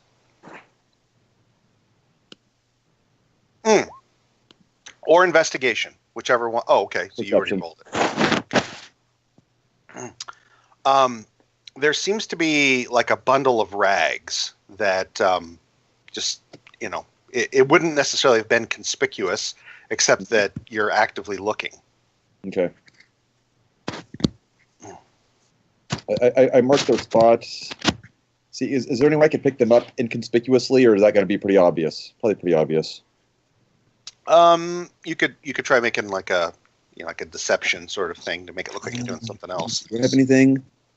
Animal handling, insight, They're probably about 40 feet from you, and they're starting to yell, "You there!" I'm gonna go towards them. I'm gonna go towards them. Okay. My hood is off. Mhm. Hello, gentlemen. I am Cormac Del Bortham. I am known to Lord Fell. I've assisted him in full persuasion, Okay, roll it. full nobility, all that shit. Mm-hmm. Oh, all right. They're like, oh yeah, we know of you. Yes, yeah, the foreign noble. Yes. Mm-hmm. Yes. I help bring the barge back with the food and for the city and your. Oh yeah, my wife thanks you, sir. And I thank you because she will stop bitching so much. Thank you. Yes. Were you with that woman? We saw our brothers catch her down at the end. What was she doing? Not me, evidently, my friends. All right, yeah, they laugh later. They laugh at that a bit. They're like, okay, they go back. They leave you be. I turn around, go back, pick up the rags, try to track down Smoke. Okay. Do I see anything else that might be a clue? I No. give it for a thorough investigation of this part of the alley. No, aside from what looks like maybe some hastily, rags hastily kicked over something, which you scoop up and has a significant weight to it. It's maybe a few pounds, and it's long, maybe 3 feet long. Sword? You don't know yet. It's covered in rags. Well, is the alley clear? Yeah, it's clear now. Yeah, I open it up. Well, it's clear except for a hawk perched, maybe 40 feet off, up like the lip of the shingles of the second floor. Actually, not far from where she didn't even take time to grab a grappling hook. It's still hanging out the window. And I go back and get that and bring it down. Well, actually, when you look up there, shortly after you see the hawk, I wave to the hawk. Okay, all right, and actually, shortly after you see that, a guard, you think, pokes his head out from the window and is looking around. He pokes his head out, and then the pot of it kind of bonk against the opposite side, and he curses, looking down and around. Do you let him see you? No, stealth. Okay, go ahead.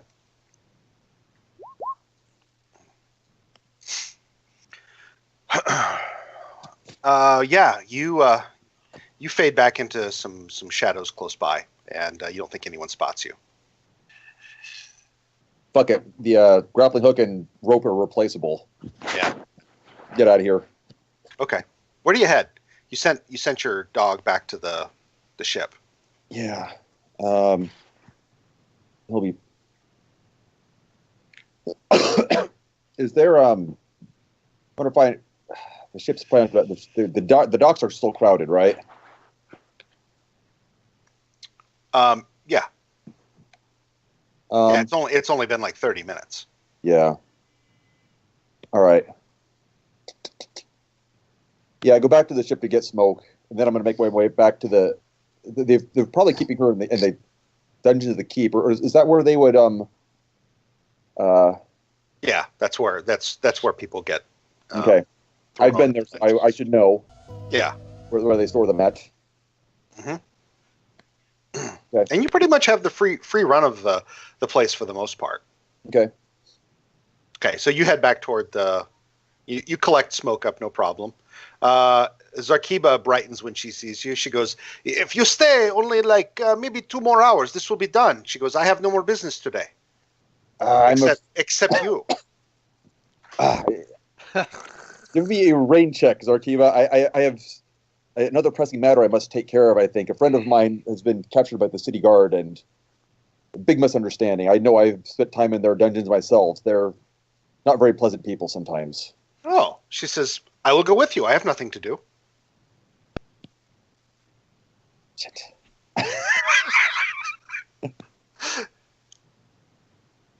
Not yet. I may need your help in a bit. I need to scout the situation out first. I'm not sure if I can get other people down to the cells yet or not. But if I need assistance, I'm coming first because you're a wizard with the blade. That should be a deception roll right there. Agreed. Yep. Yep, I think so. It's time for the rolls to fail. Come on. You've been rolling good up to this point. Okay, well, let's see. Insight. Damn you, Flash. Ah. Damn. Her eyes narrow slightly, and she says, "If you say so." She goes, "But I will see you tonight, right?" You will.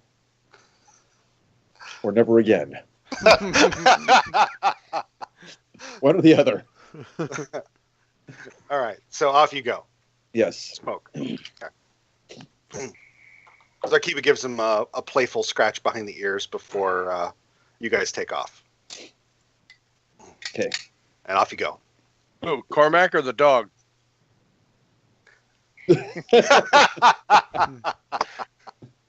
Yes. All right. Let's see. Where are we? Oh, you know what? Briefly. So is I take it I have a short sword in my hand. Yeah, it's like a 3-foot long blade of some kind. You haven't really taken the time to inspect it, though. Okay.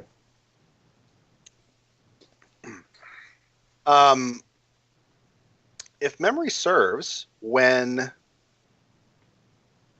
she raised her hands and threw her cloak back, she had a short sword at her side, though.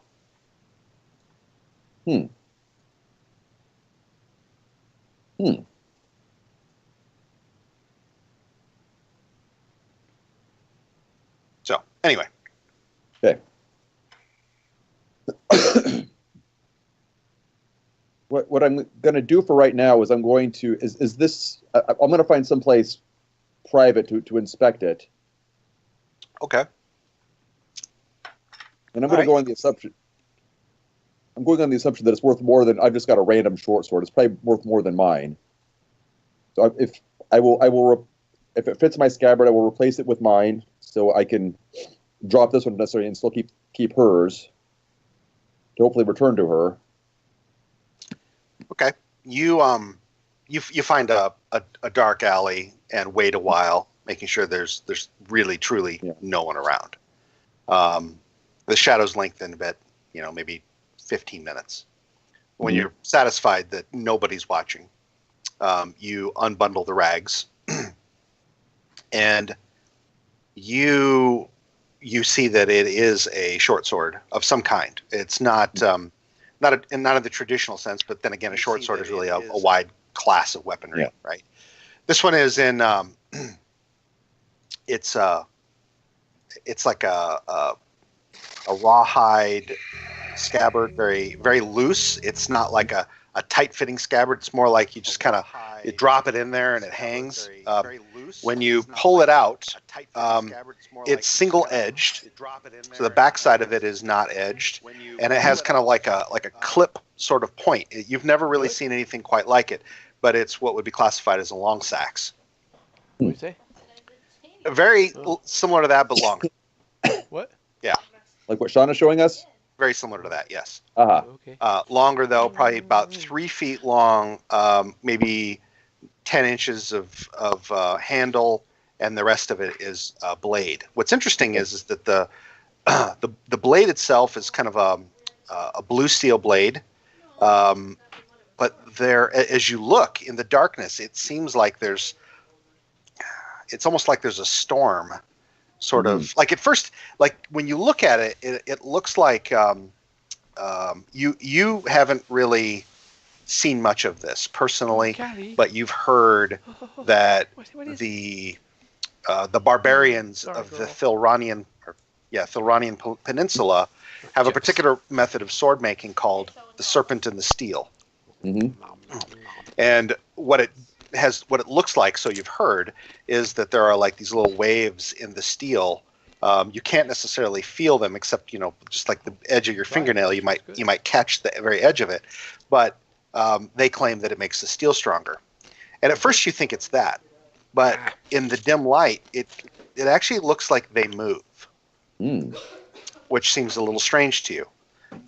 Aside from that, the hilt, the pommel, and the cross piece are all made from the same, maybe kind of like a black sort of steel, hmm and they definitely don't look like anything you've ever seen. At first, you're thinking, well, maybe they've been painted or enameled, but you don't think so.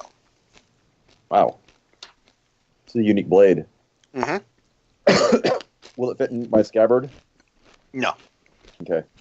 So I no, swapped. it's the wrong. Yeah, it's the wrong shape. But you could, Okay. just refit the. This was totally a quest in Skyrim. That guy's gonna come back or that lady's gonna come back and try to shank you later for keeping her sword. Actually, I'm going to still try to rescue her. I liked my quest, Skyrim quest better. Actually, at that length, it'd be called a sax. Sags? Instead of called a sax at that length, because at that length it is strictly a weapon, it's not a tool. It would be called a sax. SAGS? Yep. But it's definitely not of a make that you really have any familiarity with. Yeah. I mean, it swings the same, but yeah. So that's what it is. So you refit Yeah. it to your side. Yep. Okay. I mean, technically, you could have both long swords if you wanted, but It's just, that would be awkward, I think. all right. So, and then you continue on your way toward the castle. Yeah. Back to the keep. Okay. All right. Okay, we're running out of time here. Jeez. Donnie. Huh?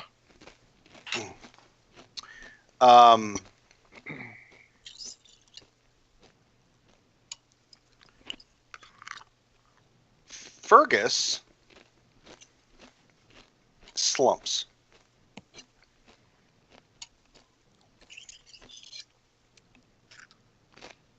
Poke him. He just slumps. About that time, four men filter out from the front of the tobacconist's shop.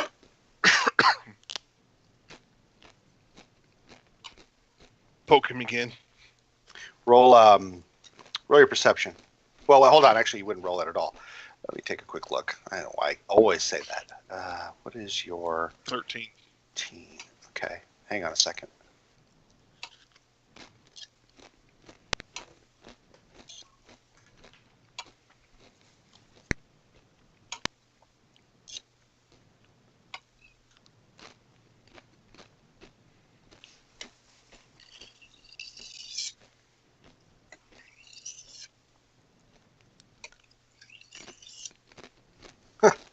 Okay, you're kind of like poking him, like, "Hey, you fall asleep on me? What? Hey, about that time, you know that you and Fergus are the only ones who've been at this this little shop for some time, but you hear movement in the doorway.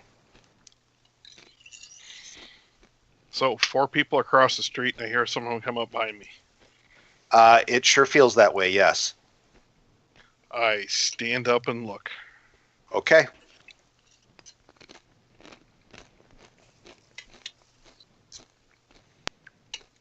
I need you to roll initiative. Working on it. Oh, That is absolutely terrible. yeah, I forgot to click on myself, so I'll do it again and change it. I'll take that one. Automatic I'm PK. sure. Hey, there's Joe. Hey. Hang on a second. Sorry, I had to get a new car. Oops, that's not the one I wanted. Because you wanted one or you had to have one? Well, I mean, I was rolling in a Corolla and trying to put, a kid, a little toddler in it is a pain in the butt. So we decided to get into Equinox. It's got a little like backup thing in the mirror, and it's good. Like I had no idea what the hell it was. Like I didn't expect it at all, and it's like backing up, and I was like, oh my god, that's awesome. Okay. Takes a while to get used to. I have one of those.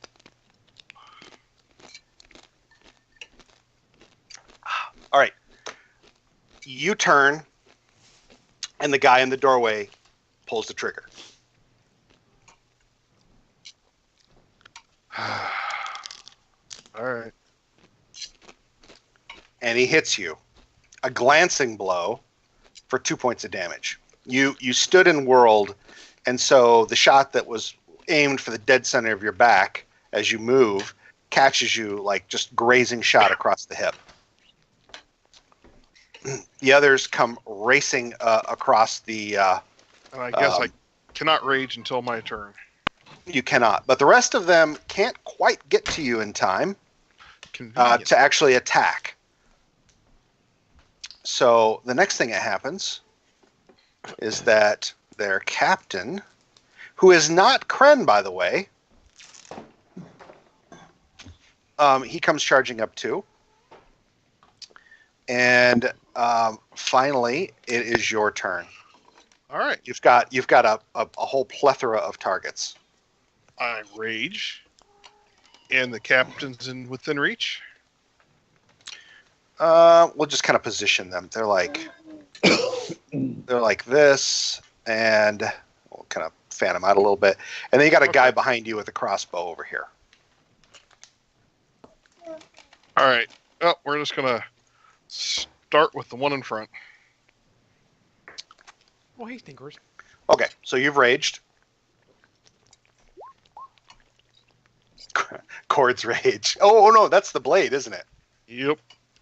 Is that an axe? No, it's a long That sword. sword.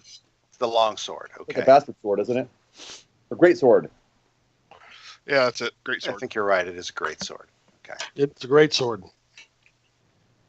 It's really great if he crits with it. Oh yeah. Oh, right. Yeah, that's right. It's like a vicious deal. Okay. Yeah, you're angry. So, okay. All right. Let me take a look. So the one right in the middle between you and the bad guy. This guy's just wearing leather armor. He's got a scimitar in his hand. You raise and lower the sword. You come down on him. Roll damage. So 13. Oh, because you're raged. Yeah. How would you like that to play out? I'd like to take half of his head off, please. So you just kind of come down at an angle and just like shear it across the side. Yeah, right across the bridge in the nose, and it Okay. slides off to the ground. You bite deep into his shoulder, and then you plant a kick in his chest, and he rolls backward onto the ground, pumping blood out into the street and gore all over the guy behind him, who has a sword and a dagger, one in each hand. Okay. Bring on the onslaught. Okay.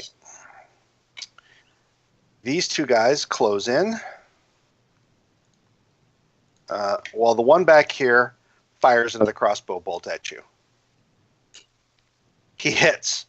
This time it hits, well, you might if you weren't just absolutely seeing red, you might have felt it a little bit worse than you would have normally.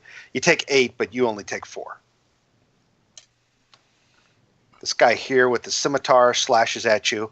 He actually manages to miss because you haven't gone reckless yet, right? Not yet. Okay. The one over here to the right of you, he does hit you with the scimitar. After you have it, you take 1 point of damage as he just barely nicks you. Okay. This guy steps right up over his buddies, and he attacks with a frenzy of blows.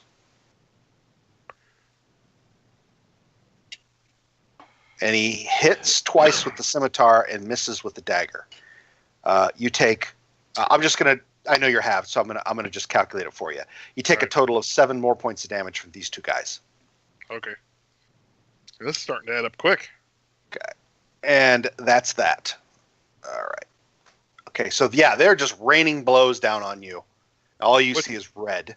Which one has two multiple hits, Captain? Yeah, this guy right here. This guy right there. Yep. I take out the captain. And let's go reckless. Hello? What the hell? Okay. Come on, crit. Crit. Oh, Jesus. Hmm. You miss. Flash. It's not looking good. Nope. I can't help him. You actually have to Can't- be there. I Does think, he have don't to you? be there? Yeah, I have to be there. Okay. Okay. Give me a second here. That's going to end not so well for me. You hear a twang, and the guy behind you, you spare a glance backward for just a second, and he's got an arrow through the throat, and he goes down. Nice. All right, so these two guys attack you with scimitars again. Oh, they have advantage. Okay, that's a miss still. And oh my God, that is still a miss. They still manage to miss you. But now their leader, he manages to score 2 more hits on you with his scimitar, and you take a total of 5 more points of damage. Okay. Okay, you're up. Regular hit on the captain. Oh, You miss again. Good. Okay. Just a second here. Is this where we say I hate roll 20? That's normally where you say it, yeah.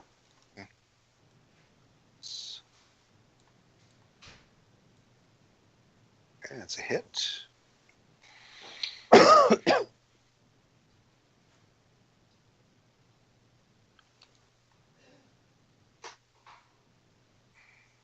Okay. This guy here doesn't quite go down, but an arrow sprouts in his shoulder and goes in deep. That one arm just kind of hangs limp, but he grunts out in pain, but does not go down. And the guy I'm talking about is just bloodied like crazy. Is right here. Okay. Okay, and he attacks, misses. The other guy attacks. He's really clumsy because of his wound. Misses. And the other guy, the big one, well, oof. Oh, that's a terrible hit. Damn. He crits you, scimitar, deep slash. You take 7 from that. He hits you a second time for 2 more. That's 9. And he hits you a third time with the dagger. Okay, you've taken a total of 11 points of damage from him right now. Okay. All right, okay, just looking. The guy to your left is badly wounded. The guy south of you is unwounded completely, and so is this other guy. Also, off to the side, give me a second here, because you've been kind of battling these guys alone. I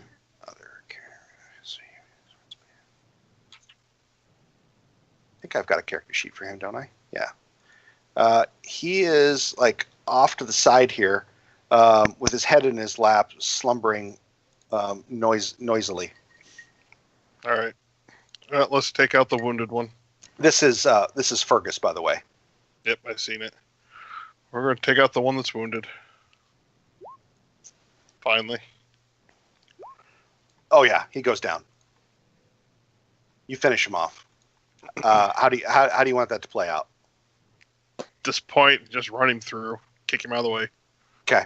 You drive it deeply into his chest, and then just shoulder into him, and then pull it back out. All right. Yep. Okay. Let's see if she can do it again.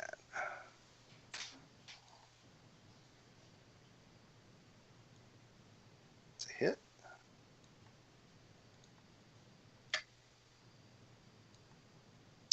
Okay, an arrow sprouts from this guy's head, and he goes down. Now you appear to only be facing just this guy, and he seems a lot less confident. Let's see, what's he gonna do? You know what? You're covered in wounds. He's unwounded. He's still gonna attack you. He's gonna do it. Good idea. That's 2 hits. I'll just calculate it with the halved damage. You take 6 points of damage from two scimitar slashes. And it's your turn again. All right. His attention isn't fully on you either. He's like looking around. He actually says out loud, "Kren, where are you?" And he's looking around up in the air because the arrows have been coming down from angles. Oh, there you go. Oh yeah. Oh, we'll take the bottom one. Fuck me. Nice.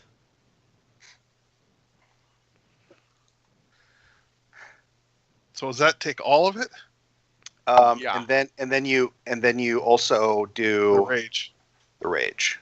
Well, I think what happens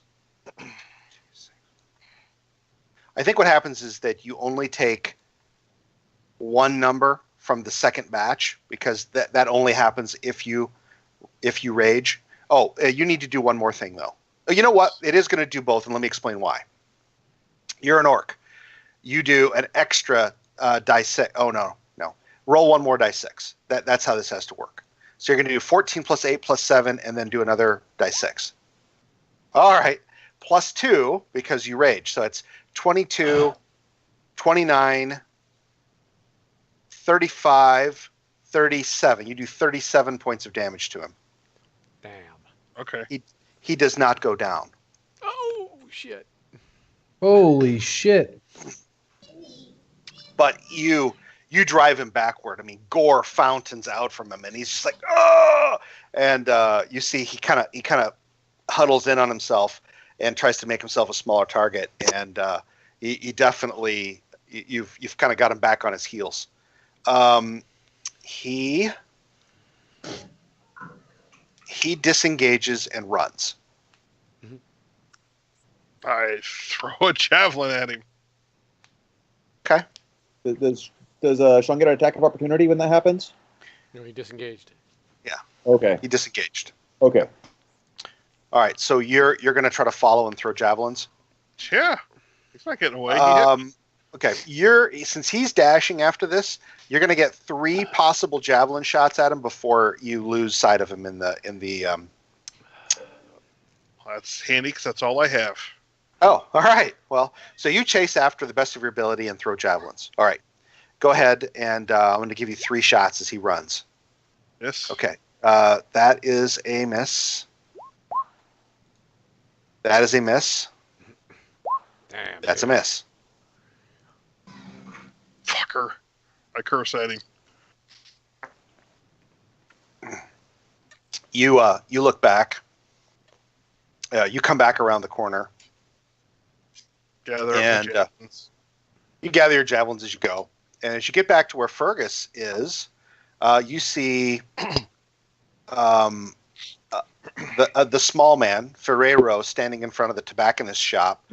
He's down low, and he's got a short bow, and he's looking around the corner into the tobacconist shop, like kind of just watching from the edge of the front door, using it for cover.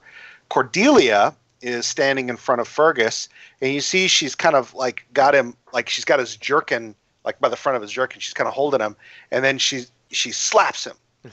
Nothing. She backhands him. Nothing. Finally, she just shakes her head, balls her fist up, and she just pop right in the face.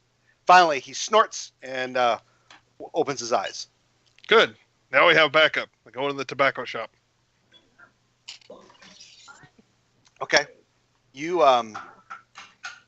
see the old man. Evidently, he didn't even know Ferrero was there looking in, and he's cleaning a pipe. Just walk in and go to the back room. Okay. It's empty. The table's been cleared. There's no real evidence that anyone was there, other than you knew they were there. Then I turn around, I walk back out, and I pick him up by the shirt and scream at him.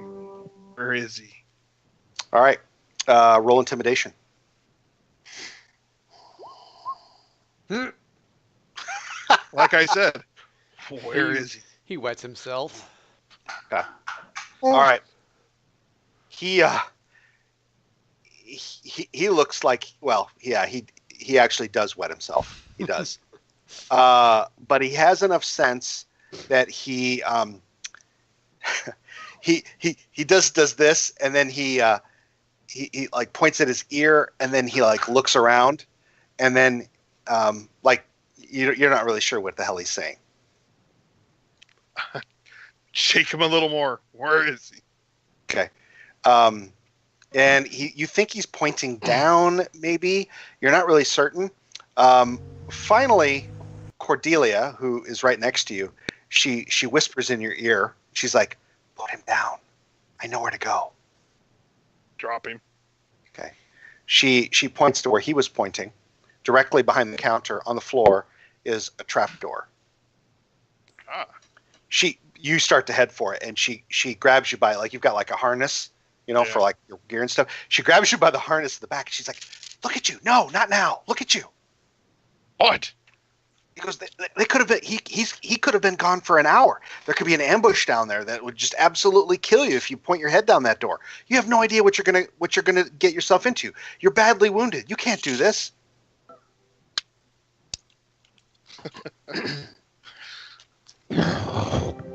But I think I can.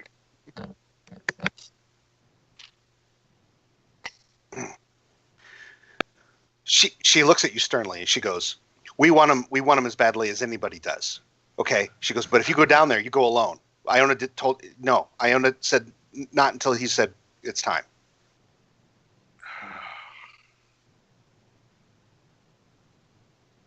I take out the last of my rage on the tobacco shop. You just start destroying everything. Yep. And grab some goodies. Yeah. Ferrero and Fergus are like, "Well, shit, if he's going to destroy everything, we better get what he gets good." Where's the money? Oh, you loot him, do you? Look at me. They stuck me. It's his fault. Where's the money? All right. You rob the store. You get actually probably pretty good cash. You make 85 gold. Works for me. And a canister of chewing tobacco. Oh, several cans. I'm sure there's people in the party that would enjoy it. All right. You walk back out. There's dead people in the street. The old man is cowering in the wreckage of his shop. Do they have any gold in them? Any goodies? Not really, no. Okay. Fergus and Ferrero and Cordelia, they're like, "Okay, you've done enough. We got to get out of here before the watch shows up." Even here they actually come, maybe in 10, 15 minutes. Fine. I need a drink anyway. Okay. So you follow them back to the Wink and Kiss? Yep. Or, well, wherever they're headed. So, yeah. Okay. Let's see. Back to Jal and Iona. So you guys are at the King's Crown Inn. Where do you head? We head off to see the Dogs of War to sell our shit. Yeah, buddy. Okay. All right, so you are headed there. Okay. So remind me how much stuff you had. Did you have to have a cart? A fucking wagon load. Oh, that's right. You did pick up a wagon. Like 30 suits of armor, swords, crossbows. It's a whole wagon of shit. It's 430 gold a piece wagon of stuff.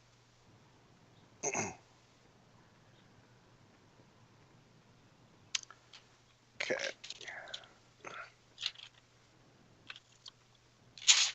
All right. So the two of you head to the Dogs of War.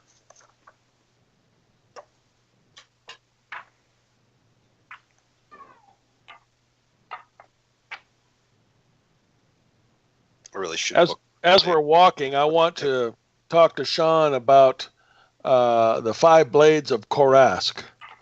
He had seemed to know immediately before that the longsword I got was part of that, and I wanted to know more about it. Much as I knew about the rumor, or about the theory of it. You got a critical on your knowledge. Yeah, that got me as much as I told you. Oh, okay.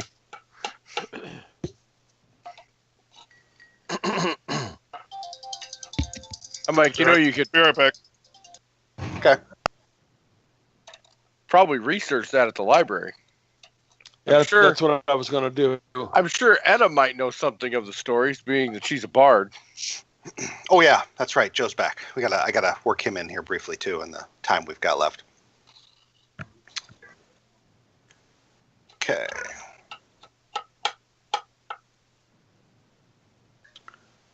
Okay. All right. So you guys head to the Dogs of War. It's probably mid-afternoon when you get there. It's the busy time of day. There's drilling happening. You hear the forge working overtime, and so you bring your wagon load of gear into the mercenary encampment. Yeah, I have a relationship with him. I shouldn't be a problem. Okay. Okay. You flag down a guy you know to be the sergeant at arms, and he's like, "What do you have, you rascal?" And he stops for a moment. He looks over at Jal. He goes, "You travel with him? Commonly. Is this new?" What do you consider new? Well, the man's a hero. Yeah.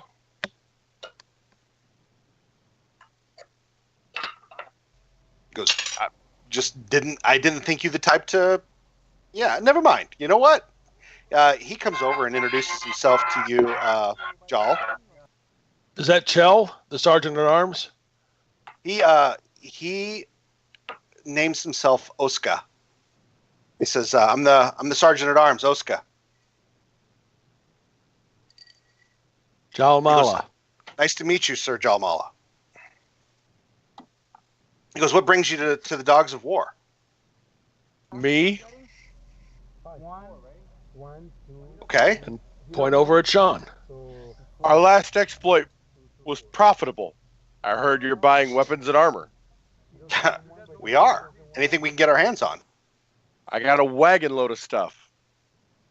Okay. I pull back the tarp. We got a few items. Okay. So you looted all those guys that had leather and scimitars, right? Yep. Scimitars, crossbows, javelins. We had all kinds of shit. Shields, axes, swords. Okay. I tallied it all out. You told me what to sell it at, so that's How much is it? I came.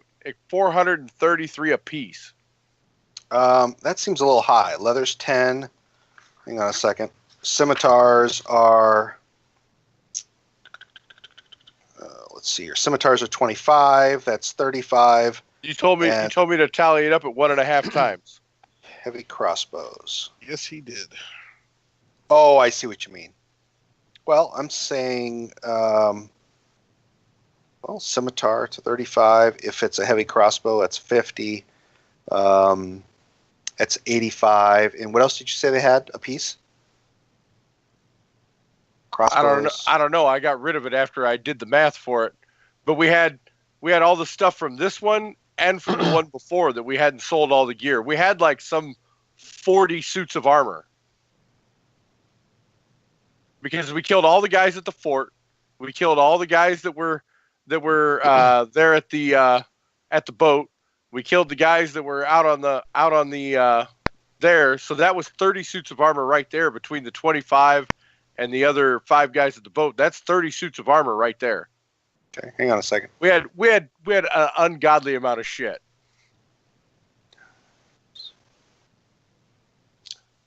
Which will look great on the inside his armory.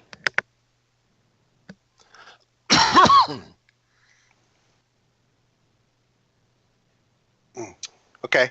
He looks it all over, and at one point, about 2/3 of the way through sorting through the armor, he does discard a few pieces that are too heavily damaged to be of much use. And then finally he yells for one of his men to bring him an abacus, and he starts doing some math. And once he figures out, he's like, I'm going to need to get a lieutenant here. He goes, just hang out for a bit. So you guys are waiting. And eventually, Oska comes back with another man. And this guy has an actual tabard on. And he introduces himself as Lieutenant Kona. And he says, he's like, I need to look over what you've brought us here today. And he also introduces himself to you, Jal, and takes a minute to thank you for everything you've done for Redspan. It's my honor. And then they go through it. The two of them kind of walk off to the side and converse. And the Lieutenant Kona comes back and he says, "Well, we're willing to offer you 300 platinum pieces."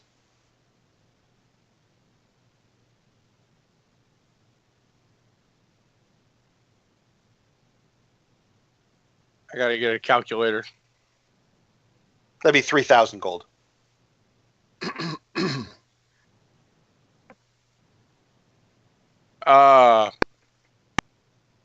Seems a little low. Are you going to negotiate? That's what I say. Seems a little low. He goes, "Well, you're about to glut the market, as it were, with a lot of leather and crossbows." He goes, I'm like, look at it this way. Yeah, I'm about to blow the market out of the bottom, but you have all of it. And you could sell it off to whoever you want at twice its worth because nobody has it. All right, make a persuasion test. Oh, fuck. You're the one doing the talking. Deception for the thief. I actually have it. I do actually have it. Okay. All right, give me a moment. That didn't suck.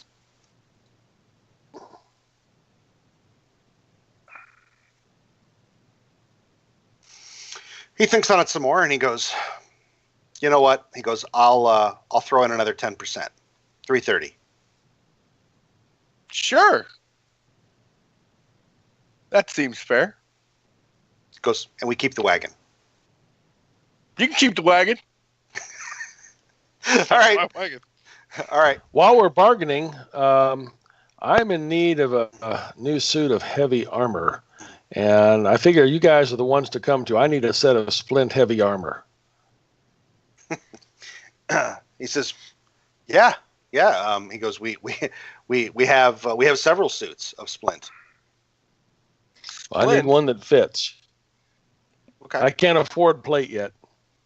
Make a perception test. Well, what's your? Well, you know what? You can make a roll. Go ahead, make a roll for your perception. Sorry, Palmer. You. Okay.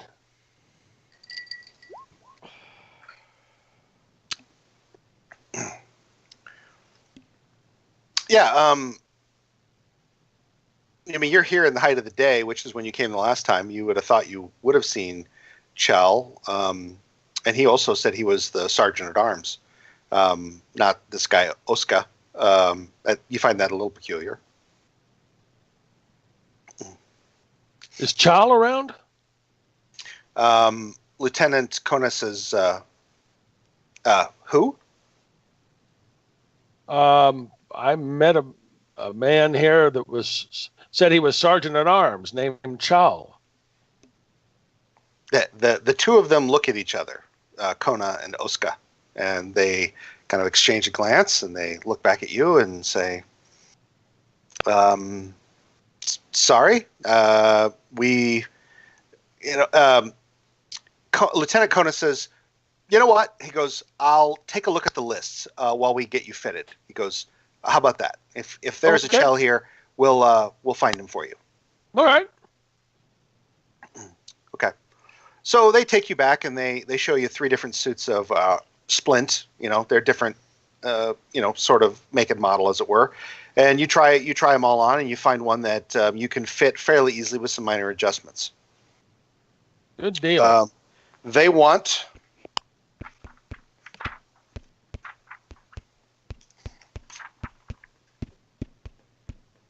400 gold pieces for it, or 40 of those platinum pieces. Would you take 30? Make a persuasion test. Come on, please. Persuasion. There it is.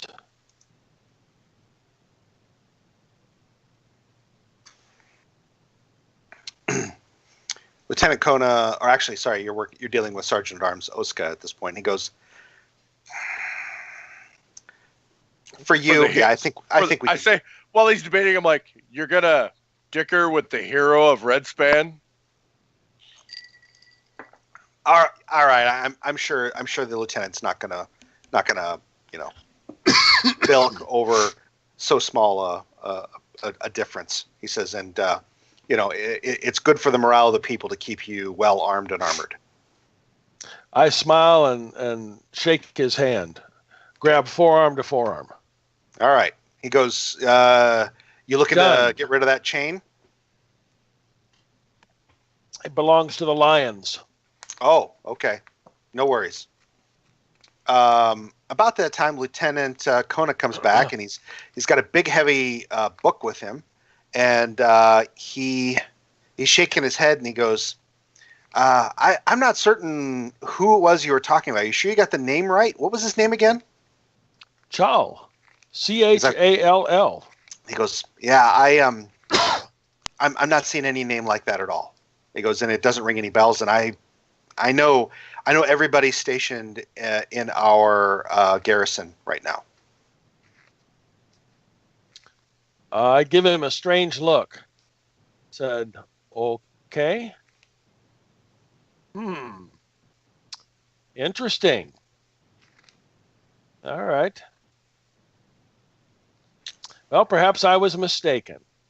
But that's the man I dealt with before. Or at least he called himself that. He says, where are you staying? He goes, if he turns up, it sounds like you need to talk to him. If he turns up by some other name, we'll send someone to notify you.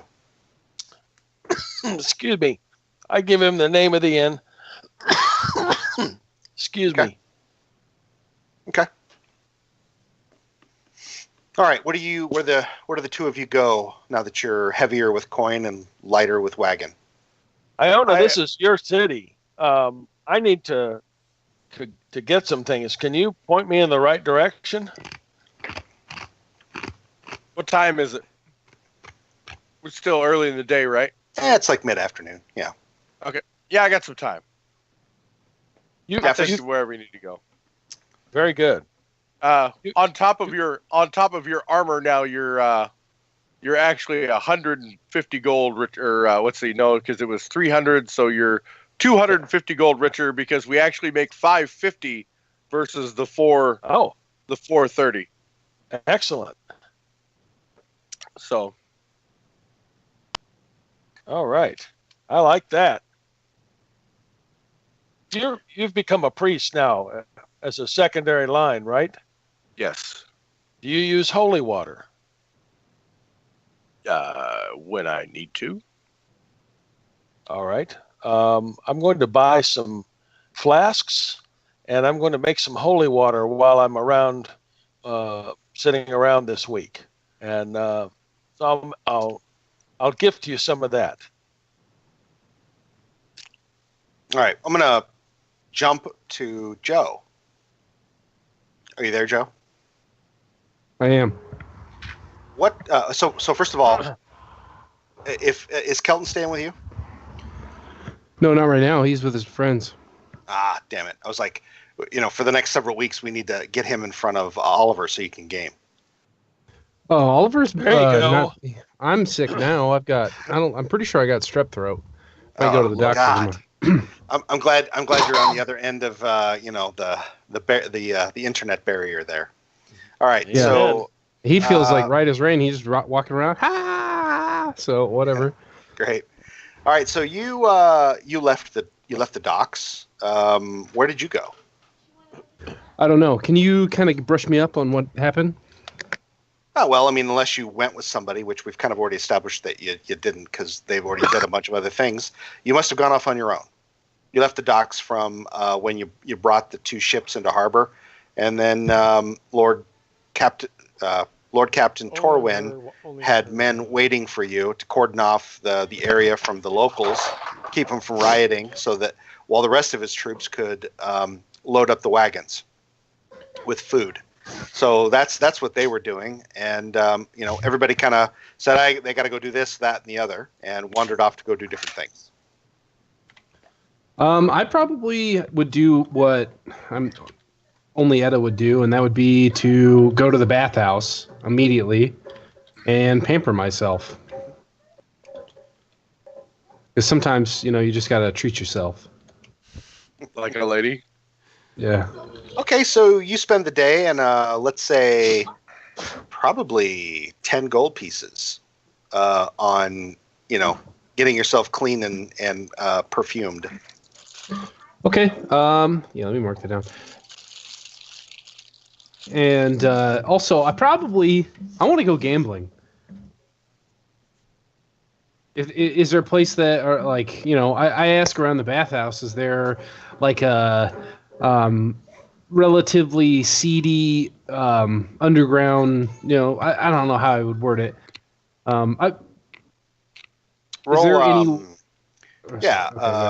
Roll probably deception, for some of the side talk, trying to get try to get your point across.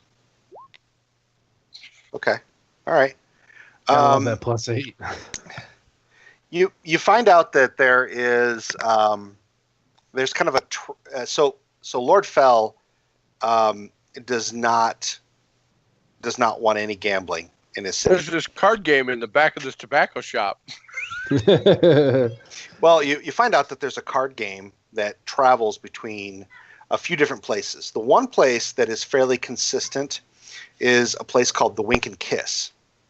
Okay. Yeah, I know that place. And even if it's not there, there's a guy who, if you can persuade him, might be able to get you an in on where the game is currently happening. And his name is Kulan. Okay, I want to go talk to Kulan. All right, so you go ambling over to the Wink and Kiss. It's probably, like 4 or 5 in the afternoon. Still some light left. By the way, just so you know, in the distance, there's just the sound of shouting, non-human, like barking, sort of orders from beyond the wall. Right? It's like it's the new normal. You can hear orcs outside the wall. It's the new normal. It would be strange, in any other circumstances, but it's just kind of the way things are now. Okay. But yeah, you head over to the Wink and Kiss, and you know that some of your companions frequent this place, but when you come in, you do not see any of your immediate friends. And what do you do? Well, I'm gonna go up to. Are you saying I've already talked to Kulan and I? No, No. Okay, I'm gonna go try to talk to Kalan. Okay. You were around when they talked to him before, so you kind of know who he is. You know he generally tends to frequent some of the private areas in the back. Right. You go around the corner, and sure enough, you see this dangerous-looking, middle-aged kind of man. You know, he's got short cropped hair. It's shot with gray, and he's got a very short mustache and beard. He's thin, despite his age, and pretty dangerous looking. But he's just sitting there at this table, kicked back, and he's got a drink in front of him that doesn't look like he's really touched it. I'm gonna go up to him, and I'm going to. Well, actually, I'm gonna go up to the bar first, and I'm going to get myself a drink, and give him a second drink, and I'm assuming if he hasn't touched it, it's probably a little flat by now. And so I grab both of them, and I head over to his table, and I set him down, and I say, "Good evening, Kulan. How are you doing?" He looks bored. He just nods. I sit down at the table, and I take a huge drink out of my own flagon, and I look at him and I say, "I'd like to dance with Lady Luck tonight." Okay. He says, "And why are you asking me? Why? He's like, you want to play me in a game of cards? Is that what you're telling me?" No. I hear that you know the whereabouts of Lady Luck. I don't know where you heard that. Word gets around. Okay. I'll make a persuasion test. Okay. He goes, if such a game that you were talking about was available, he goes, it wouldn't be cheap to get in there. Okay. It's high stakes. If such a game like that existed, it wouldn't be for a pittance, would it? I suppose it wouldn't. What's it worth to you? I grab out 5 gold pieces and I shift it across the table to him. He looks him over. Says, "All right." Goes, "You know where Flint Feathers General Store is?" Sure. Says, across the street is a small tavern called the Dog and Pony. Okay. He goes, you'll find him there. It won't be obvious. He goes, back room. All right. Sounds good. He stops you before you go.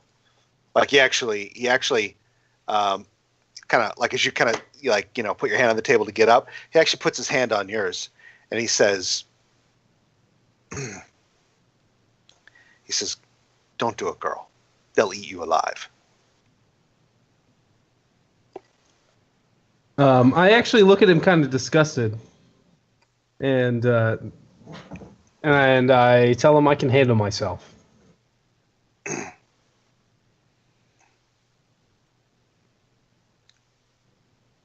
All right. He looks kind of like he doesn't say much, but he looks a little like incredulous. Okay.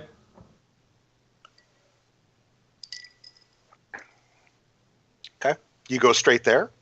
You try to find anybody or? Yeah, where's Cormac? Well, he tends to stay at the keep. Either that or he'd be at the ship. Okay. Oh, I go looking for him. Okay.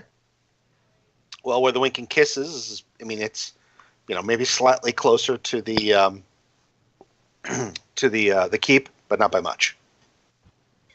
Okay. Well, I'll go to the keep first. Okay. All right. Cormac, how obvious are you trying to be? What do you mean? How obvious am I trying to be? Like, are you trying to like sneak into the keep, or you just kind of walk your way in? I'm just gonna walk in. I belong there. Okay. All right. Well, we're almost out of time, but now that let me get back to Flash first. Okay. So Flash, you've been waiting a while. You stop over at the tower. You see Wallach. You said you were gonna give him some cash. You didn't really buy anything from him, and you didn't really. I don't know. Did you leave an IOU, or what did you do? If he was there, or I don't know if he was there or not. That's the whole thing. I know I took 2 of his fire thingies. He was not around when you did that. So then I just say, I'm sure you noticed they were gone, so it was me here. I give him whatever they would have cost. Well, it was Alchemist Fire, right? Yeah, that's right, Alchemist Fire. Yep. Yeah.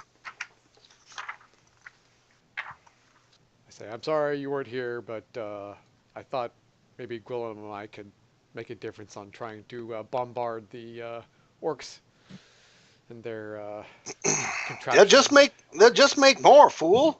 This stuff's more difficult to make than that. Yeah, you know, because you've manned the storefront from time to time. Yeah. You know what they go for. It's about 50 gold a piece. They're not cheap. Yeah, so I give him 100 gold. Damn it. Okay. All right. He scolds you, but it's like half-hearted at worst. Right. Well, I was trying to help the city, but unfortunately it didn't work out. And Gwillem suffered for it. I say. So yeah. After that, yeah, I head upstairs. Okay. All right. You head up, and the place seems empty. Like, Janina, who's almost always around, unless she went to market to pick up something for the apothecary that they just didn't have. She's not here. What about crap? What are the people's names? I gotta look. Yeah, is anybody here? Hello? I'm yelling out. No, it seems like the place is kind of empty right now. In that case, I barge up to Nistel's door and pound on it. Okay. The door is not latched, and it just kind of opens up. I can't knock. Look. I push the door open, but don't cross over the threshold yet. Okay. You look inside. You don't see anybody there. I mean, you hear the sounds from. So the second level of the tower is like where the kitchen is. Boone, your household guard, he has a small guard state. Well, not like a guard state. Like he has a he just mans kind of the door, and he has like a room there. Lavon, she actually lives there, and so does Wallach. So like that first floor is kind of definitely the widest, the largest, and it houses most of your staff. Second floor is for you and Janina. And then you have kind of like a common, call a laboratory workspace there. The third floor is Nistel's office. And you think he has a bedroom, but you've never seen it. And you know this tower really well, and you've never found it. It's probably in some extra-dimensional space. And then the fourth floor, it's kind of an open air, but there's an observatory up there. So he's Nistel, but he casts Mordenkainen's private sanctum. Hey, well, they all know each other. They share spells. Yeah. So anyway, yeah, it's largely an open room. There's like a screen that kind of bisects the room.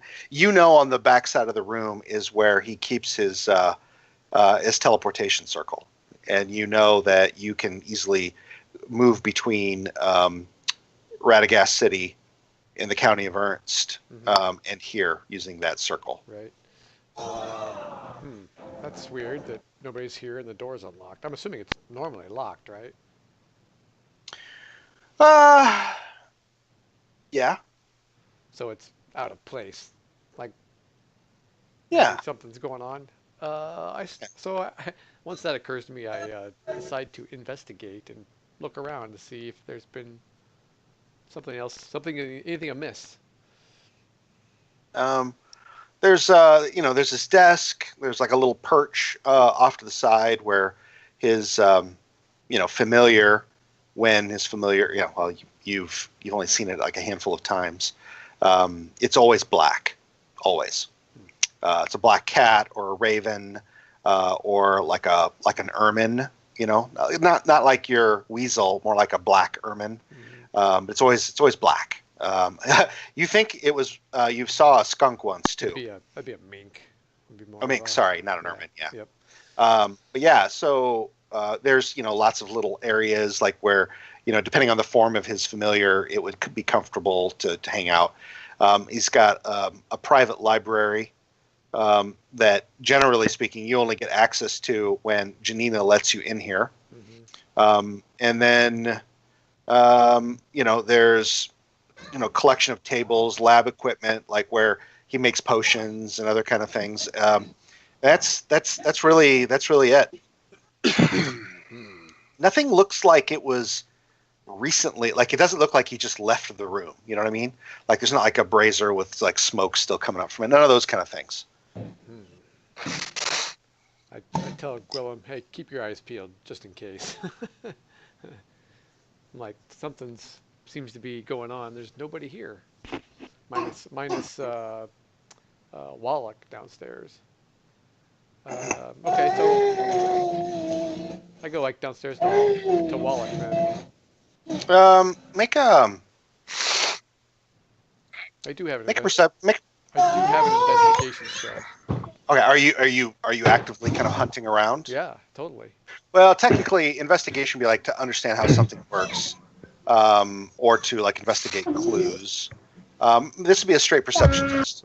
All right. Well, not so good at that.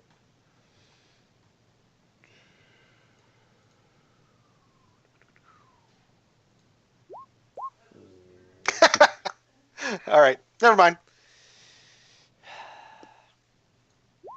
Damn, investigation was much better.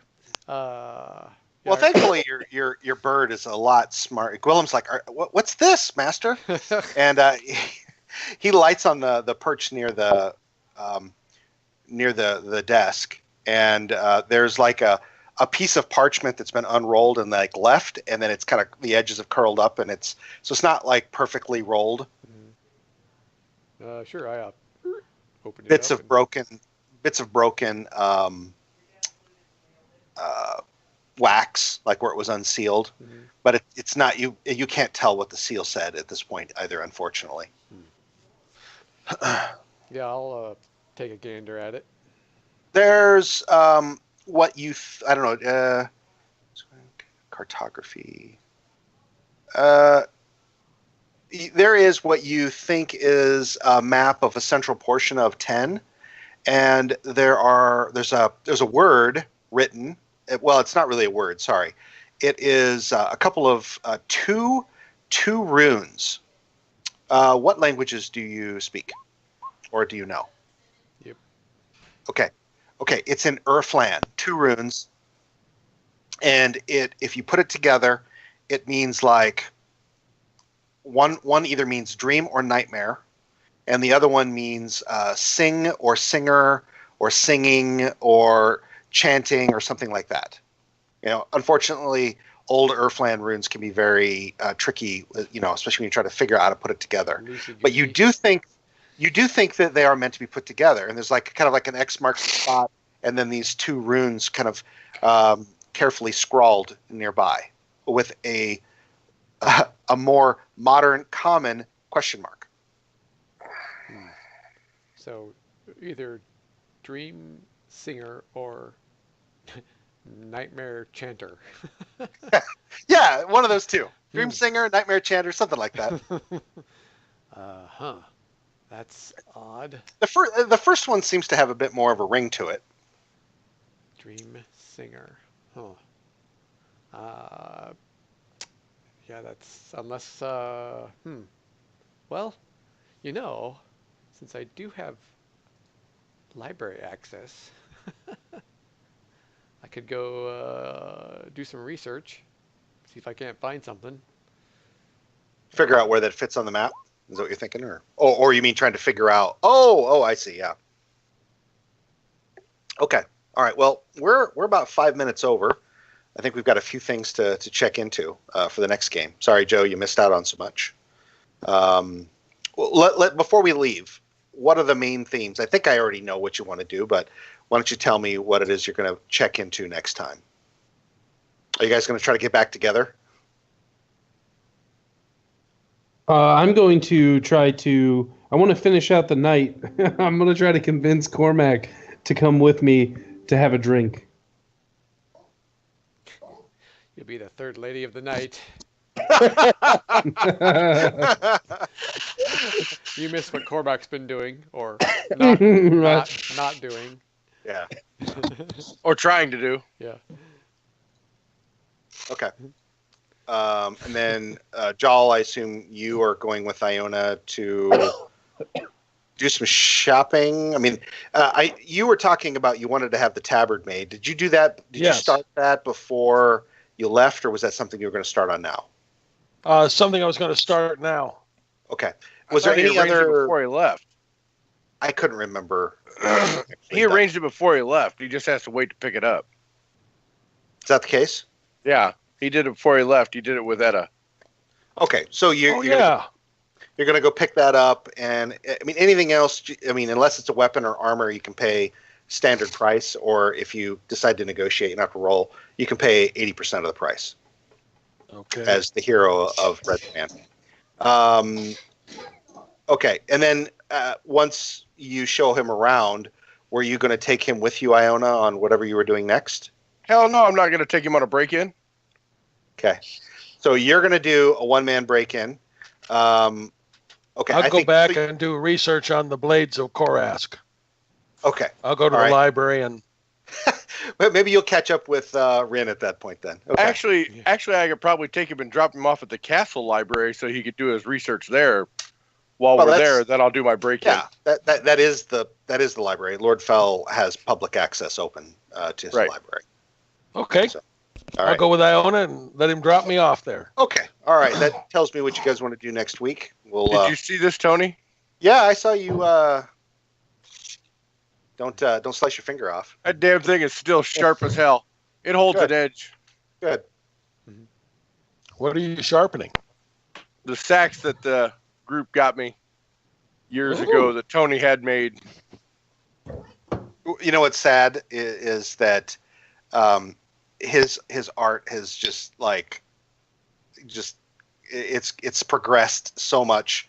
Like when did we have that done, Sean? It was probably what was it? 10 years ago? 10 years ago? Yeah. I'll send you a link to his it's called Tribal Edge Knives. You can take a look at what he's doing now. He does a lot of Damascus steel stuff now. And really? Yeah. He does some amazing work. Yeah, I use this all the time in the yard. I use it to baton wood. I split wood with this. Really? Yes. I will split logs with it in the living room when I need to start the fire. And I have two nicks in the blade out here that are just little tiny ones from where out in the yard I hit a little bit of rock or concrete while I was doing something. But for all the abuse I have given to this thing, it holds an edge like a champ. It sliced through a 1-inch branch without slowing down. Wow. And there is not a solid large nick in the blade anywhere. And I haven't treated it like a fancy knife. I have used it. Good. And I damn near cut my own goddamn finger off with it. That would not be my first choice. All right, guys. I need to get going. Later. Okay, bye-bye. All right.